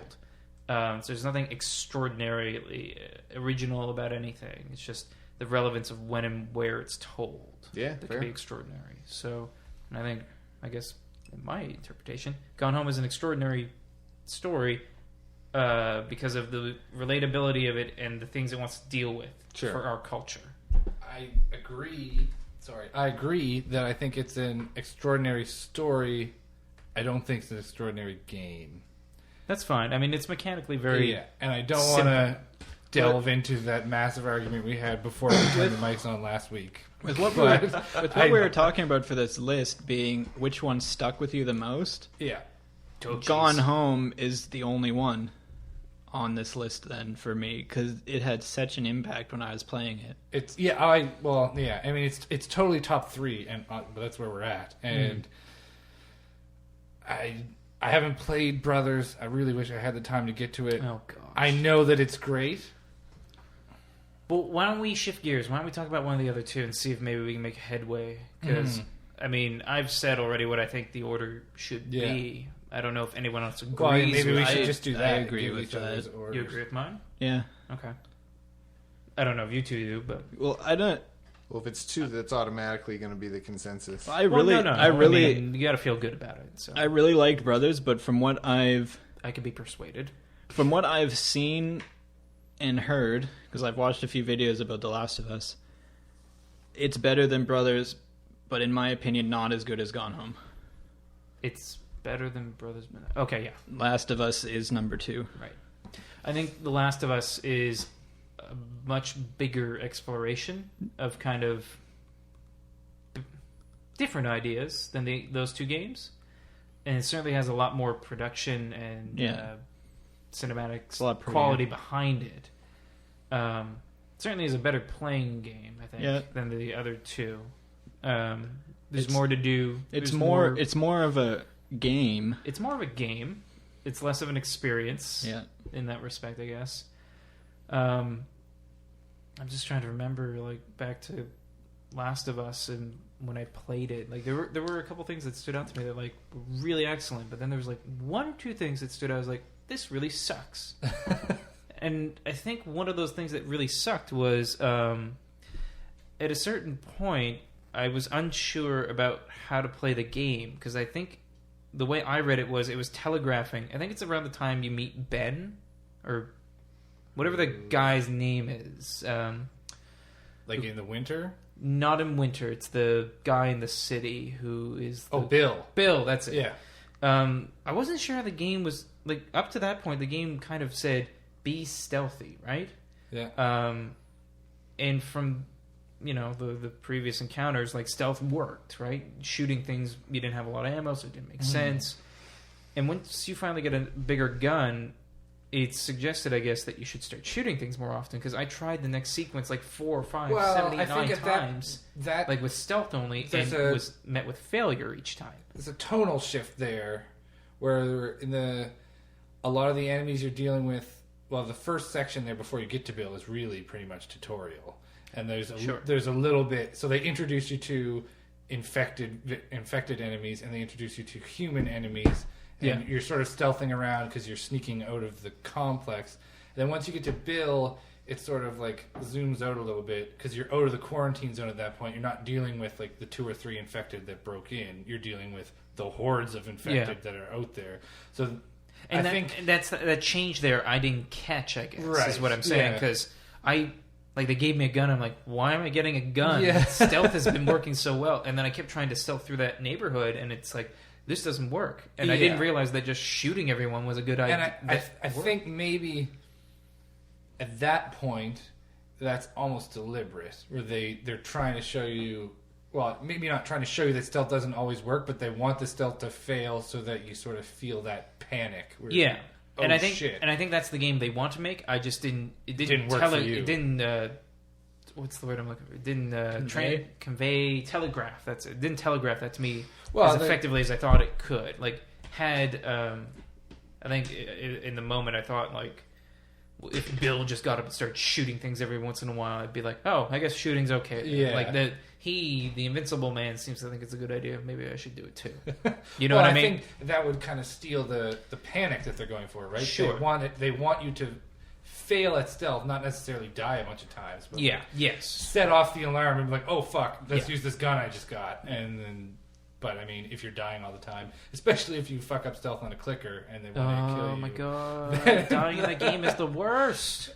But also so good. Like, they do it the right way. Like but you die. Like, I think they. Ugh. Anyway, don't need to talk about that. I would fight for Last of Us being number 1 out of those. I can't really speak to 2, 3 with Brothers and Gone Home because I didn't get to Brothers. Especially in a global sense, The Last of Us is the best game. Like, as far as general public's concerned, as far as your mainstream definition of a game that is representative of its budget and the effort that goes into it, this as like a piece of art and as on its own merit is like, I haven't heard anything bad really, other than the fact that it gets lost in whatever gaminess, like icons for weapons and stuff that just take you out of the immersion. But I think there are some like totally valid criticisms to level against it, but I mean, it does so much that's so good that's what people are recognizing more. Yeah. I mean, really, any ordering of those 3 is fine. I think I would prefer to see Gone Home at the top because it is. But like, are you putting Gone Home at the top because it was really the best game that came out this year? Or are you putting it at the top to like recognize that it did something different and good, and that should be pursued? I think it transcends the medium in which it is built for. I also don't. Yeah, that's a good point. It wouldn't have worked as well in any other form. It wouldn't work as a movie at all, and it would have worked okay as a book. It would have worked okay as a book, but it wouldn't work as a movie or a TV show at all, I don't think. Well, you could make a movie or TV show about it, but I think that it, like, something that video games struggle with a lot is that a lot of people will say the story is good for a video game, or it's good for a Wii game, or it's good for a whatever. Like, there's this kind of like lowered expectations. Yes, and I agree that it definitely is a good story. Period. End of discussion. It's not just a good story for a video game. But when I say it transcends the medium, is that like it's a much more universal kind of recognizable thing. I think it's not just a good story. It's a good experience within the story. Mm-hmm. Like, how do you mean? Well, because you don't just. What are you doing though? You don't other than uncovering the story and the background. well, it's making you think, and it's kind of making you deduce and piece together things and Sure. kind of explore ideas on your own. And the audio dies wouldn't be as hard hitting if they just played them for you in a row, Yeah. right? Yeah. It's being in that house and moving around and discovering them and sort of becoming that character, even though she doesn't really have much of a personality. It's not about you, really. Yeah, but putting you in there and having you immersed in it is what makes that work. Yeah. And what's really interesting, I never actually went back and messed with it. I don't know how they actually keep you on a track. Like, there's a linear way that story is told. Well, it's because the keys orientation and- of the keys and stuff is what does it. Okay, so there are keys. Yeah. Like You can't get into the basement until you get the basement key. You Okay, can't- I didn't realize that because I just got The story kinda is caught like up an in onion parts. that Yeah. you peel away layers to each time. You Okay, can't, so there's you can't- like gating. Yeah, you per can't se. go in and There- open a third door without opening the first and second ones. Okay, fair enough. Because you can get into the right. You can go on the You right go to the hallway left and upstairs. The left and upstairs, you're good. Then you open the locker, you can get downstairs, and then from there you can find the key to go to the attic. You certainly could uncover the subliminal levels of the story, though, in very different orders. Yeah. Sure, and The I mean, only thing that is finite are the diaries. diaries. But you can miss some of the diaries. Yeah, or get them in the wrong order, like get an early one later or whatever. But I think, Can you, though? Yeah. yeah, The A audio li- a diaries? little- I missed one or Like two if you of went them. upstairs before you went into the Right. TV room, or if you went... Are you absolutely sure it plays them in different orders? Yeah. I though? got a Yes. Daniel one and a like the coat closet one. I got like Okay. at the end of the game because I didn't Yeah. look in there for some reason. Yeah. Oh, well. I got the one about the nunnery later on too. That's a funny one. Okay, I guess what were we talking about? We were talking about why it's. I'd What was- like. What was the point you were bringing up? It's more than just a story. It's the experience that Right. this game Imparts on you. imparts on you. I think The Last of Us tells a really good story. It doesn't affect you in the same way. Mm. Like there's nothing, even by the nature of it being a first-person game, there's some sort of immersion and like connection that is established that is more immediate and more personal. Like you're moving through the space with your eyes and your body. Last of Us is a third-person third-person shooter in which you have a story told to you through cutscenes and little in-game moments. I think there's a connection to be had between the relationship of two characters in The Last of Us in a third-person sense. You as an observer. You as a participant is the way Gone Home does its story. Yeah. And really sells its sincerity and its You see, impact. you see direct evolution in The Last of Us, though. Or Yeah, certain- but that's just good writing. Like, characters grow and have No, arcs I mean, and it's stories. I mean, it's different. Like, you see it progress in real time versus uncovering in whatever order you do in Gone Home. well, you played Spec Ops, right? Yeah. That is one of the only other games, for some reason, that ever accounts for character growth through the game in Yeah. a tangible way. I don't know why more don't do this, because it's like storytelling 101. People Yeah, yeah. change. It should reflect in the characters during the journey. And Spec Ops does an amazing job with it. And The Last of Us does it as well. It's good to hear. But I think Gone Home does it as well, just as effectively Sure. as anything else could. Sam changes. Right. Like, here's the awesome thing about that game.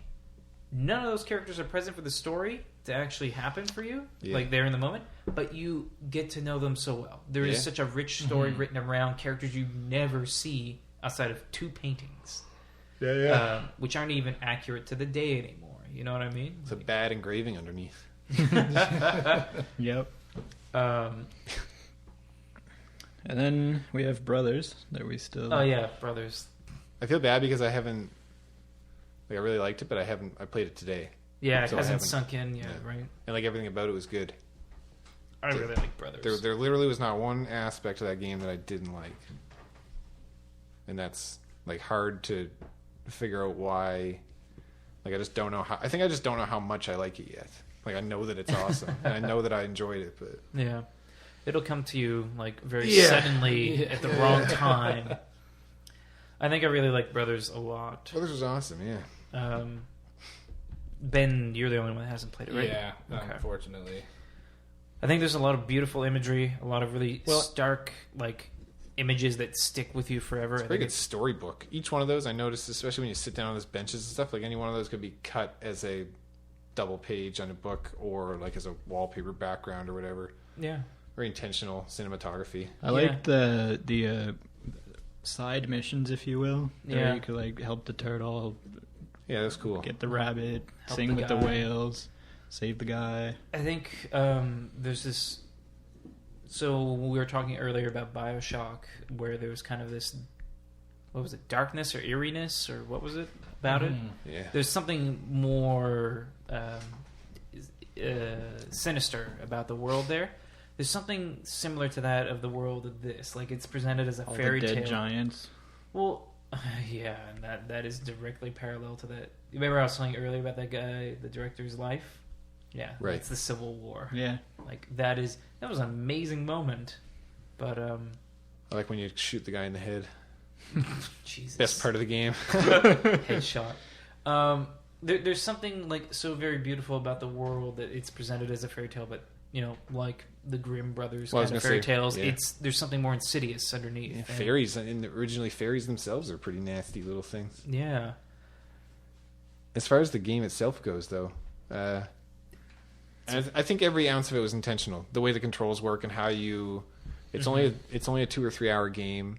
I think I beat it in just over 2 hours, but it was like, It's like a long movie. yeah, it's like a movie, and the way the controls are set up is reflective of their kind of relationship with each Bond. other. Because at first you try really hard to make sure that you're moving them at the same time, like together, so you don't get distracted by them going in different directions. Because you're moving them, each one is just one stick. Yeah. Yeah, And yeah, like one at first button for it's each. terrible. Like it's Yeah. it's super bad. Like one of them will be running into a fence, and like the other one will be going in the right direction. But then as you progress, you'll find yourself like splitting them up intentionally, Yeah. or like being able to control each of them independently. So like, They grew closer as brothers on this journey. well, no, they were able to work on their own. They weren't so reliant on each other. Yeah. I think this is a theory I have about good video games. When the mechanical execution of a game can be married to Tied into the story. or tied into thematic messages or the story or have... Okay, here's my theory. There is a game yet to be made where if you press the button, you will cry. And what I mean by that is that there's so much built up around the mechanical execution of an action in the game that there is an emotional response elicited from its execution. Oh, you mean like when you press the X button, you yourself cry? You would cry. Like, yeah, I like would as a cry human being. yeah, okay, like, I get or it an now. emotion would be like you would respond with an emotion. Yeah, okay. Right. Like that would be. I thought you meant your character in the game would cry. no, and I not was like that. Sorry. Okay, I don't understand where he's going with. I think he's finally lost it. Okay, I get it now. And I think Brothers comes the closest to any game I've ever played with that, where That one moment was everything else was built up to one. like the game is like build up to this moment, and the half broken controls. I mean, they're kind of wonky. They're Like, bad. They're bad designed controls, but it's very on purpose. specifically Yeah. for something. Yeah. And that it comes the closest to this like game I'm thinking of, Yeah. where that is the perfect like game, or where it like becomes like a real hallmark of like an artistic I don't know, quality expression or something. Yeah. I don't know. What does everyone else think? What, that there should be a game that makes you cry when you press one button? Maybe not that, but I mean, like, I don't know. No, Just that a about game- Brothers, that a or game- that a game could. That the controls that when you like when the controls actually convey a emotion for the story. Yeah, like the story's told through the mechanics of the game, like through. Like, Right. to go back to Devil May Cry for a second, like, I described it once as, like, finger ballet that's being conducted on the controller. Like, while that is not reflected in the story in any way, it is expressive in the visuals and the way the game plays. Like, you are doing this dance on the controller with your fingers, and Dante is doing a dance in the battle, like, flipping around, jumping and shooting and flying around. Like, there's some sort of... Kill, combo. Yeah, there's some sort of aspect of the mechanical part of the game you're doing, some part of it reflected in the game. And Yeah. Brothers does it to a next level. The next level where it's the emotions are being elicited from you because of the things you're doing and having to do with the controller. Now, I'm not spoiling anything for you by saying that, but certainly look forward to it as a result. And it was nice that you could play, like, I didn't find myself fatiguing of it at all. Just played through it in one sitting, and that was that. Yeah, I like games that are like that. Which works well in that sort of storybook setting. Yeah. But, unfortunately I don't, and I just really can't even explain why. I don't have much more to say about it, because I just haven't thought about it all that much. I, played it, and then, watched a movie and then came here. Well, it knocks a lot out of you. So, I mean... It was an awesome game. I mean, just to, try and help you through the moment. I mean, a lot of times I'll, go through something and have to wait a day or two before for sure. process. I usually do, especially with games. Yeah. But... Yeah, so... I don't know. I mean, we got 3 games here. We got to figure out what's 1, 2, 3. What is everyone, I don't know. What's everyone feeling right now? I don't know. I feel okay putting Brothers as number 3. Yeah, that's fine. Whatever. Yeah. Do you think that's okay, Dylan? Yeah, it's fine. Ben? I'm okay with that. I right. understand that it is apparently really, really good. That's the consensus that I've heard from everyone I've heard talk about it. Great. So now let's get our knives and figure out which is number 1. Yeah. With Brothers, I kind of it's got the gamey, game quotes part, and then Last of Us fills the games and the story, and then it also has that nice story, which also Gone Home has. So it's kind of both, but not a full experience of both, I guess. So that's... 2 extremes, you mean? One is more game than story, one is more story than game, and then one is kind of meeting in the middle? Yeah. I don't think Last of Us... Do you think Last of Us is more about the gameplay than the story? No. It's equal, it's equal parts. Right. I think it's equal Same parts. with the way Brothers, I think, works on a huge metaphorical level in a way that I think parallels either one of those other ones. But it's in permanent marker. It's fine. It's in there. Erase Brothers that. is number 3. Brothers is number 3. I'm okay with that. I'm pushing for Last of Us number 1. Sure. Even, I mean, I got pretty much the same emotional jerk out of it that I did with Gone Home. And it was another one that, like Bioshock Infinite, I finished it and I was like, okay.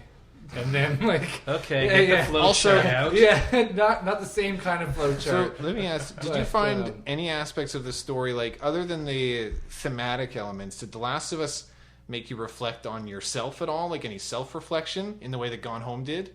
Oh, yeah. Yes. Did it? Okay. Big time. Especially, with trying to not spoil too much, but, the end of it, and then the end of it's a little infamous, right? Yeah, the last maybe 25 minutes, depending on how good you are at the game, and it was so now what do you think is more impressive? Is the developers of The Last of Us getting that response out of you with characters that are very much projected in their own light, or Gone Home, which provides a vessel which makes you. Which pretty much makes you do it. So it doesn't give you a character to follow. It lets you uncover the surroundings. Mm-hmm. What do you think is a greater testament to evoking emotion? Is making you emulate or you be this avatar? Or if you are able to observe it and still get that potent of a response out of it? What do you think is a better testament? I think observing. If you were... Yeah, that's what I mean. Yeah, I think that... I would say... Okay, you can say your bit. Well, I just... do you want to think for a second and I'll say my bit? bit? Yeah, maybe. Okay. I would say... Okay, Dylan, you say your thing and I'll say... Just in my head, although I haven't played The Last of Us, if they can make you feel something that intensely through characters that you're in no way...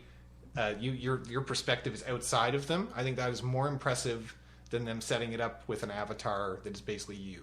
Well, I disagree because you live the experience of Sam, Katie, and that family. Right. But there is no... Okay, how do we do this? When you observe something, when you go to a movie and you're watching... Let's use the latest Star Trek as an example. Is that something you saw? Yeah. You guys all saw it, right? Yeah. Okay. In that movie, there are some moments where you are told things. It's very easy as an observer, a passive observer in an experience, to be told things and you believe it. That's totally legitimate shorthand for storytelling. This person likes this person. or this person is attracted to this person, or these two hate each other. That's very easy to convey. What is way more difficult is to elicit a very consistent kind of attitude towards characters in a game where you have to deduce your opinion and relationship with them as the observer of the experience. You know what I mean by that? You're still an observer in all parts. One has a story that's being told at you. The other has a story that you're putting together yourself. Right. I think with that said, Gone Home is a grander kind of achievement than The Last of Us. Last of Us is awesome. It tells a great story. But Gone Home is something that you live through. It also makes it colossally objective, though. Or subjective, sorry. Gone Home? Yeah. Absolutely. Well, I mean, all things are subjective. I mean, you know what I mean? But I know what you mean. Very, it becomes very a much different thing, which feeds back. Here's the brilliant thing: feeds back into the story itself, where everyone is being completely subjective about every aspect of, like, sexuality, the family unit, opinions of the world, and through that, like, it can affect the way you feel about the game, I guess. And it does make sense. You're right, though. If they can make you feel that through something that can be interpreted differently, rather than something that is not fed to you but laid out for you, I guess that's more laid valid. out. Yeah, more laid out. Like, there's still a lot of wiggle room and interpretation in all things. Yeah. But, I mean, every time you play The Last of Us, Joel is always the same. Ellie is always the same. There's Well, I mean, like, Ellie Sam and Lonnie are the same. They are the same, but the way you discover them and the way your opinion, like, it's your opinions are formed of them. You have no. There are no other characters in Gone Home present to color your opinion of anything. Like, Joel can say something snarky and you think he's funny now and a nicer guy as a result, or you think that's the same. Like, what's the difference functionally to me? Unlocking an audio log of Sam talking and, like, oh, she made that joke, she's, like, kind of sassy, I like her, versus me getting to that point in the story where the cutscene plays with Ellie and she's, like, hard as fuck and, like, oh, she's pretty cool too, I like her. Functionally, there's nothing different about what is happening there other than you don't have the character there for visual kind of context, whether they're smiling, whether they're crying, whether they're pointing. How much difference does that really make, though? Well, I mean, we're visual creatures. We look and use. One of our five senses is vision. Without that, I mean, it's a completely different But thing. what about, there's, like, that scene it's early on in The Last of Us where they're getting Ellie out of the town and I think she, like, snarks him or something as she walks across the plank, and then he's standing there. Joel's standing there. He doesn't go across right away. He just sort of, like, looks down at his watch, which it's the last thing that his daughter gave to him before she died. And he just sort of, like, just looks at Ellie and then, like, just stands there and looks at his watch for a minute and, like, gets lost in thought. Doesn't say anything. Yeah, but he gets. Well, that's totally a visual moment there. That's a visual character story beat, and that's so. But doesn't you can't have those in Gone Home though? Yeah, that's what I mean. But you can't have but, like, I don't know. It's where Gone Home has these great audio logs. You miss out on. You miss out on that stuff, and it makes it harder to tell a story with as much nuance as The Last of Us. Like, you're onto something there, where, like, there's all these little touches. Like, he looks at his watch, and the watch is something that's consistent. We don't know if Sam wears a watch. We don't have much other than her music, her tastes, what I'm trying to say is they're not, like. They're just using the visual, where Gone Home is just using the audio for that kind of thing. So I'm trying to say that it's not necessarily taking the easy way out. Oh no, it's not. I don't know if I would say it. They're just using audio. Yeah, because you got to remember, you are moving through a house that's been lived through, so there is, like, all this debris and stuff there. So it's different visual clues. It's not, like, I guess the proper way to describe it is that Gone Home is not a 100% authored experience like Last of Us. Like, you can play Last of Us over and over and over again, and the same little beats happen the same way, and all the little revelations happen the same. Well, okay, sorry. Let me rewind that. I know where you're having a problem, and I'm trying to figure out the way to say it to get around that. It's that, I guess, they're putting on a play, and they don't have all the actors there, yet they're still able to. Okay, imagine this: there's a marquee outside a theater. It says The Last of Us is playing and Gone Home is playing. Yeah. Last of Us, it's the same story they're doing. They just have slightly different, scripts. Last of Us has a full cast, and they have lights, and they have cameras, and they got effects and all that stuff. Gone Home is the low budget one where they don't have any actors, they don't have any lights, they got a couple set props, but they tell story just as potent and powerful and nuanced. Does that make sense? Does that maybe? I see where you're going here. Yeah. But I don't think that makes it better. Okay, that's totally fine. I think that it's very good what they did, and I just think it's different. I don't think it's better. Okay. The other thing would be price isn't really an issue, and like budget and stuff. Obviously, the games are different. It costs more. It's better. But no, I was going to say the opposite. Gone Home is $20, and The Last of Us is $50 or $60. Yeah. You get a lot more with The Last of Us. That's what I was going to say though. Was that I think I paid $7 for Gone Home. Okay, well, yeah, you get on 6 or you get on 7. Steam when it's 70% off, but then it's more that doesn't reasonable. matter. Sure. Anyway, like I said, the price doesn't matter. But the content and the duration is something else. How do you think that sways your... but then... I don't think that matters at all. Yeah, but even talking about... Well, I how's don't that know. not? I think it matters. Oh, wait. Not like I got more bang for my buck. I'm saying about I think it character matters, development. I spent way more time with Joel and That's Ellie. what I mean. And I was like attached to Joel and Ellie. And you have a lot more whether build-up. or not I was Joel. But even though I didn't play Gone Home, like when you're saying, I felt attached... You mean Last of Us, right? Or whatever. You didn't play... I didn't play Last of Us. But what you're talking about, you felt attached to these characters. I felt unbelievably attached to Sam in that game. Like, it was unreal. Okay, well, again, without spoiling too much, I had the exact same experience at the end of The Last of Us as I did at the end of Gone Home, where it's like there's a crisis situation happening. It's like I need to get to Sam/Ellie right now, and like I had the same level of attachment and urgency, and I need to stop this bad thing from happening, or bad stuff's gonna happen. Find the leftovers of the bad thing and like grieve. I need to get to it. You need resolution. Yeah, I had the same emotional investment of like. So let me say this: Gone Home did that in 3 hours. Last of Us took That's 12 hours or so- more to do that for you. Yeah, that's what I was going to bring But up. that I don't think. Again, I sound like a broken record. I don't think either one of those is better. I think. But could Last of I Us think have done that in the same... No, that's not what I mean, though. Like... Well, I know where Josh is coming from this. So let me liken it to television for a second. A movie is a good movie that's not a franchise thing's being milked all to get out. Is a concise, contained story that has actual resolution, a conclusion, like it ends and it leaves you with something. Television tends to be something that goes on and on and on forever. Like, not that Breaking Bad is bad. Like, apparently it's this great thing that I'm working through it. It seems really good, but it's certainly long. It's very long, and the same story with obvious concessions made can be told in a shorter form. But I think that The Last of Us did a really good job with it being told throughout a year of having very distinct. This is this winter, chapter, spring, summer, I think fall. so. Like, I don't think having 4 Gone Homes is a bad thing.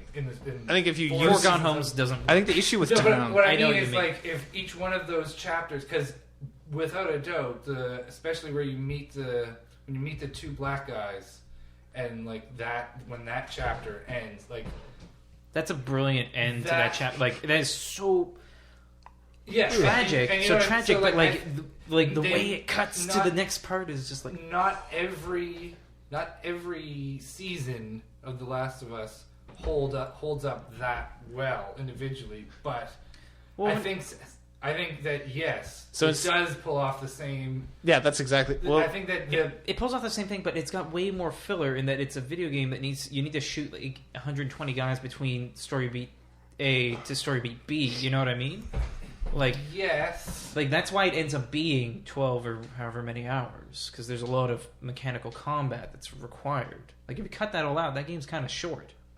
it's roughly 6 hours of But okay, But like, what does that mean? That's Well, like, I'm just if saying, if like, you it's made still it a even- movie, it would be shorter than as a game. Yeah, I'm not sure where I was going with that. I guess. Sorry, forget me. It just. I guess I'm saying what I guess I was trying to say with that is that the game has a lot of But the game filler, the but the game game- part is fun. I We're know. talking about game of the year. yeah, guess. that's what I'm So, kind like- of not digging the idea. Yeah, but of. see now, I don't even know. I 'cause- think use of time is what we're getting at instead Yes, of just sorry, the that's amount it. of time. Yeah. I You're think right. what it sounds like is they both use their time well. Ben makes we're talking about game of the year. Yeah. Sure. If we're going to get and say that it's a negative that this game has Game. I think- parts, Then I we've think- gone off no, the sorry, beaten path you're, there. you're absolutely right to call me on that. I will say that I think there should have been a lot less killing in The Last of Us, given how it presented the world. Okay. As realistic as it does, because I guess by the end of it, Joel kills like Okay, a yeah. whole bunch So- of people. And like that was one of the things that Andrew and I commented on as Andrew was doing his playthrough. It was like there's one scene where you get ambushed, and these guys keep trying to like take you down. It's like by the 3/4 mark of that chapter, Joel has laid out like 35 guys, and the last like 6 guys of this 50-guy team They are the last still of like, us. we're gonna get them. It's like I'm pretty sure they would have fucking took off by now. That's They like when would've the seen him with the blood Yeah, dripping out of his but mouth. then again, like they don't have cell phones. They don't know Yeah. that he massacred the other that's 30 like guys in the in the compound. Batman games, like whenever they're like, "We're going to get you, you pussy," but He starts snapping arms. Yeah, that is Batman. but Yeah, I don't think we can. I don't- give yeah, it you're right. demerits You for the can't fact knock that it. it has No. shooting I think segments. though you're onto something about like use of time, and Yeah. I think Gone Home is a much more concise package that is it being as short as it is a benefit. Right. The Last of Us being as long as it is not a negative. I guess. Right. No. I Okay, just think it's good. I think that there is. I don't know. I need to think more. And just somebody else talk. just for humor's sake, if you were to cut out as much of that shooting as you could, do you think The Last of Us uses still an its awesome storytelling movie? Yes. elements, and you think it uses that time I effectively? think it's like in that way a TV show at that point where okay. it's just it's a can't be a longer- movie. It's 6 hours long. But Well, I think you know, it's a you know what I mean though. Like miniseries. it's a longer. Yeah. season. I It's can- a movie. I can buy that. Yeah, it does well if you talk. I But guess what- yeah. If what you cut I- out a what bunch I of the think shooting, hasn't really it makes been good use of its time. What I think hasn't really been said yet here, though, either, is there are definitely parts in The Last of Us. I mean, it's not based on this concept as hard as Gone Home is, but there are lots of the little side stories that you pick up along the way that are maybe not as poignant as Gone Home, but they do that same thing. Specifically, Yeah, finding Ish stuff in or the whatever, environment. the Ish character, who if you find. If he's one of the, you never actually meet him. It's the same as Gone Home, but it's right before. It's in the middle of, I guess, the second half of the chapter with the black guys. That's after you jump in the water and they pull you out. Ish. Oh, the You wash up on the yeah, beach. yeah. And you find a boat, and there's Yeah. like a note in the boat. It's like, I've been at sea for months. Whole world's gone to shit. I'm out of gas. I guess I should. I should go in the it's time sewers. for me to land. Yeah. And then you go into the sewers, and it's like, I found the sewer place. It's kind of safe. And then eventually you realize that this Ish character like went out and he recruited these people, and they lived Cool. in the sewer, and they Yeah. had this whole setup. But you're in there, and it's all gone to Yeah. hell. And it's like, what happened here? That's cool. And there's lots of heavy stuff there. One room in particular that, I mean, there's people who haven't played it, I don't want to go into. Yeah. But they pulled that off really well. So now- in the same sort of way that Gone Home did its thing. And so, I mean, Well, it's yeah, sure. like... Now, because that's a good point, because when you talk about Gone Home, you're talking about it in its full explorative nature. If you were to play Gone Home and somehow intuitively follow the clues, connect the dots, and not get any of the stuff on the side, compare that to playing The Last of Us without digging up any of the side stuff. From that point, which game do you think would be more effective in its message? The Last of Us. I I think mean, just like I'm just trying to- I'm just- mainline the game. Yeah, I'm Yeah. trying to tackle this from all angles just so we can kind of If see. you, like, speed run Yeah. Gone Home and speed... Now, granted, run in Gone The Home, Last of Us. in Gone Home, it'd be difficult to do this because sometimes it's vague Well, as far to as where you're going to speed- find the next thing. I saw a thing about speedrun Gone Home. You can do like 2 minutes. That's what I mean. Oh, well, yeah, if you know that the secret door is Yeah. there, and then you just go get the key and you win. Somehow, But I mean, like, speed run's a bad word, I guess, because you're gonna break the Like, game. right. Do you mean if you just do the main story beats? I was gonna say, I'm saying, if you cover all the like pedophile angle and the if you beat if you just go with the journal entries, maybe? Journal entries, and then maybe like a couple offbeat things, trying to find the clues to get to the next spot, and that's it. Compared to The Last of Us, where if you literally just went objective to objective straight through the game, which one is better? 2 hours in, Dylan's like, I want to go home. Which one's better? The Last of Us. Yeah. I See, and this is the problem, is that if you're going to talk about Gone Home in its entirety, then you have to include The Last of Us as well. I mean, like, this is the complete wrong way to approach it, but I'll just say it anyway. Like, if you're not interested in playing the game, you just want it over with. I mean, why are you playing it in the first place? Yeah. Like, don't play it. But I'm saying that's a contrast, because we are doing it in their entirety. Sure. Right? I know what you mean.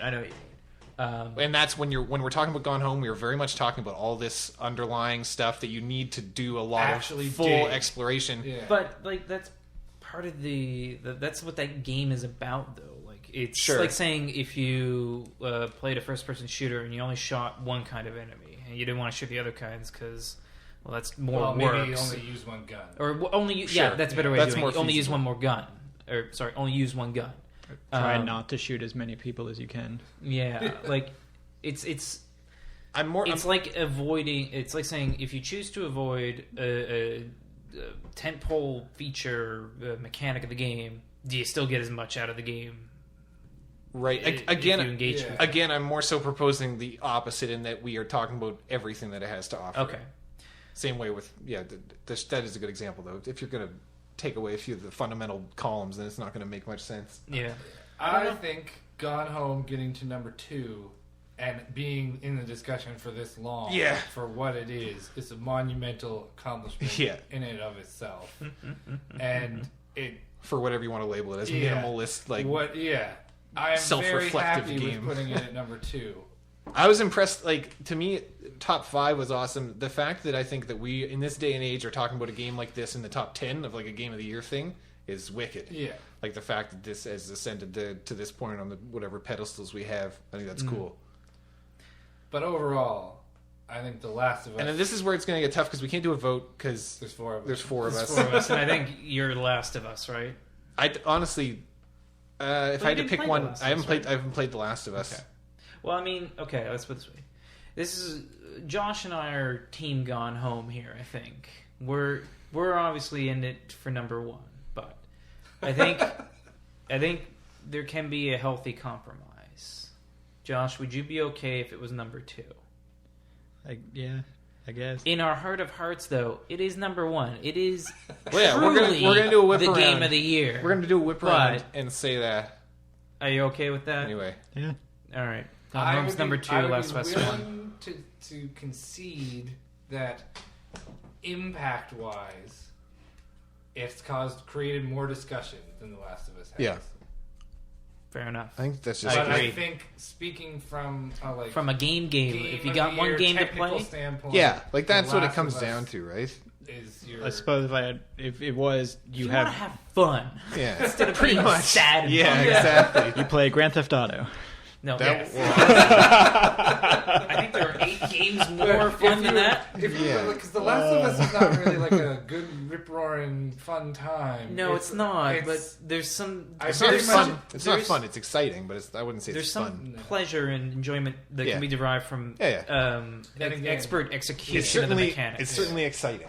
Yeah. Strapping scissors onto a lead pipe and smoking somebody in the face with it is kind of fun. Now that I've said that out loud. Yeah. Oh boy, you're on the watch list now. So that brings our group. I also got a message saying it's really snowing outside. Is it? Oh, really? It's going to be a fun trip. Oh, well, maybe we should wrap it up soon so you don't get stuck. Yeah. So this kind of brings our group consensus to a close. So just to reiterate, starting at number 10, we have Beyond Two Souls. And number 9 is Grand Theft Auto 5. Number 8 was The Swapper. Number 7 was Fire Emblem Awakening. Number 6 was Legend of Zelda: A Link Between Worlds. Number 5 was Devil May Cry. 4 was Bioshock Infinite. I didn't think it got that high. Bioshock Infinite was number 4. Number 3 was Brothers: A Tale of Two Sons. Number 2 was Gone Home. And number 1 for Hopped Up Gaming East was The Last of Us. Last of Us. Woo! The Last of Us. So what was there? Let's do a quick little whip around. Say what your personal favorite of the game of the year was, regardless if it was Whether or anywhere not on it was this on the list. list or not. Yeah. So Ben, why don't you start us off? Borderlands 2. Okay, Matthew. How about something from this year too? Matthew, what was your favorite? What was your favorite game? Go to Josh. I need to think for a second. Josh. I need to think for a second too. Dylan. Hotline Miami. Yeah. Okay, Ben. Something from this year. I think still The Last of Us, but Borderlands 2. Okay. What do you think? So I have a few games. I got 2. I think. If one of them isn't Gone Home, I'm gonna fucking flip this table. No, it's I think Gone Home and Devil May Cry. Cool. I think Gone Home first though. Josh, have you had ample time to think? Not really. Hotline Miami for Macintosh because that's what I played it on. Josh, was it Legend of Zelda: A Link Between Two Worlds for you? I really like that one and Grand Theft Auto because I put a very Not gone home. I put a lot of time into Grand Theft Auto, and it was a lot of fun. Yes, it was a lot of fun. All right, Dylan is folks. losing his mind. There you have it. This is we're Hopped calling Up it Gaming out. East, Episode 9, Game of the Year, finale, whatever. We have been enjoying the Big Bush. What's this? Oh yeah, we should talk about love that a Big little Bush. bit. The Big Spruce Brewing Company's Ready You're Not. Ready You're Not fucking homebrew red beer. It's pretty good. It It's was really delicious. tasty. Yeah. Nice I aroma. wish I bought 2 of them. Not too bitter. Good taste. Dig it. I think it's number 3 on my list of beers that kind of are okay, I guess. Yeah, I really Is enjoyed Pepsi it. on that list? That's not. So beer. next time you're in Cape Breton, definitely try the Find this little Big shed Spruce. attached to a house somewhere. They have it at the bars Yeah. around, but if you want to buy it directly, you can get it from they're just 7 miles west of Bedeck, just past exit 7 on the 105. I know Check where it the out. deck is. I went there. Yeah, Yeah, go to Bedeck. That's a place. turn- Bedeck, not It exists. Baddick. Baddick? That's what the Baddick. Prime Minister called it. All right. And to our maritime, mainly Nova Scotian listeners here on January 2nd, drive safe, be safe, stock up on water and all that stuff. Enjoy the blizzard coming your way. This is Hopped Up Gaming East, signing off for now. Goodbye. See ya. See you next time, folks.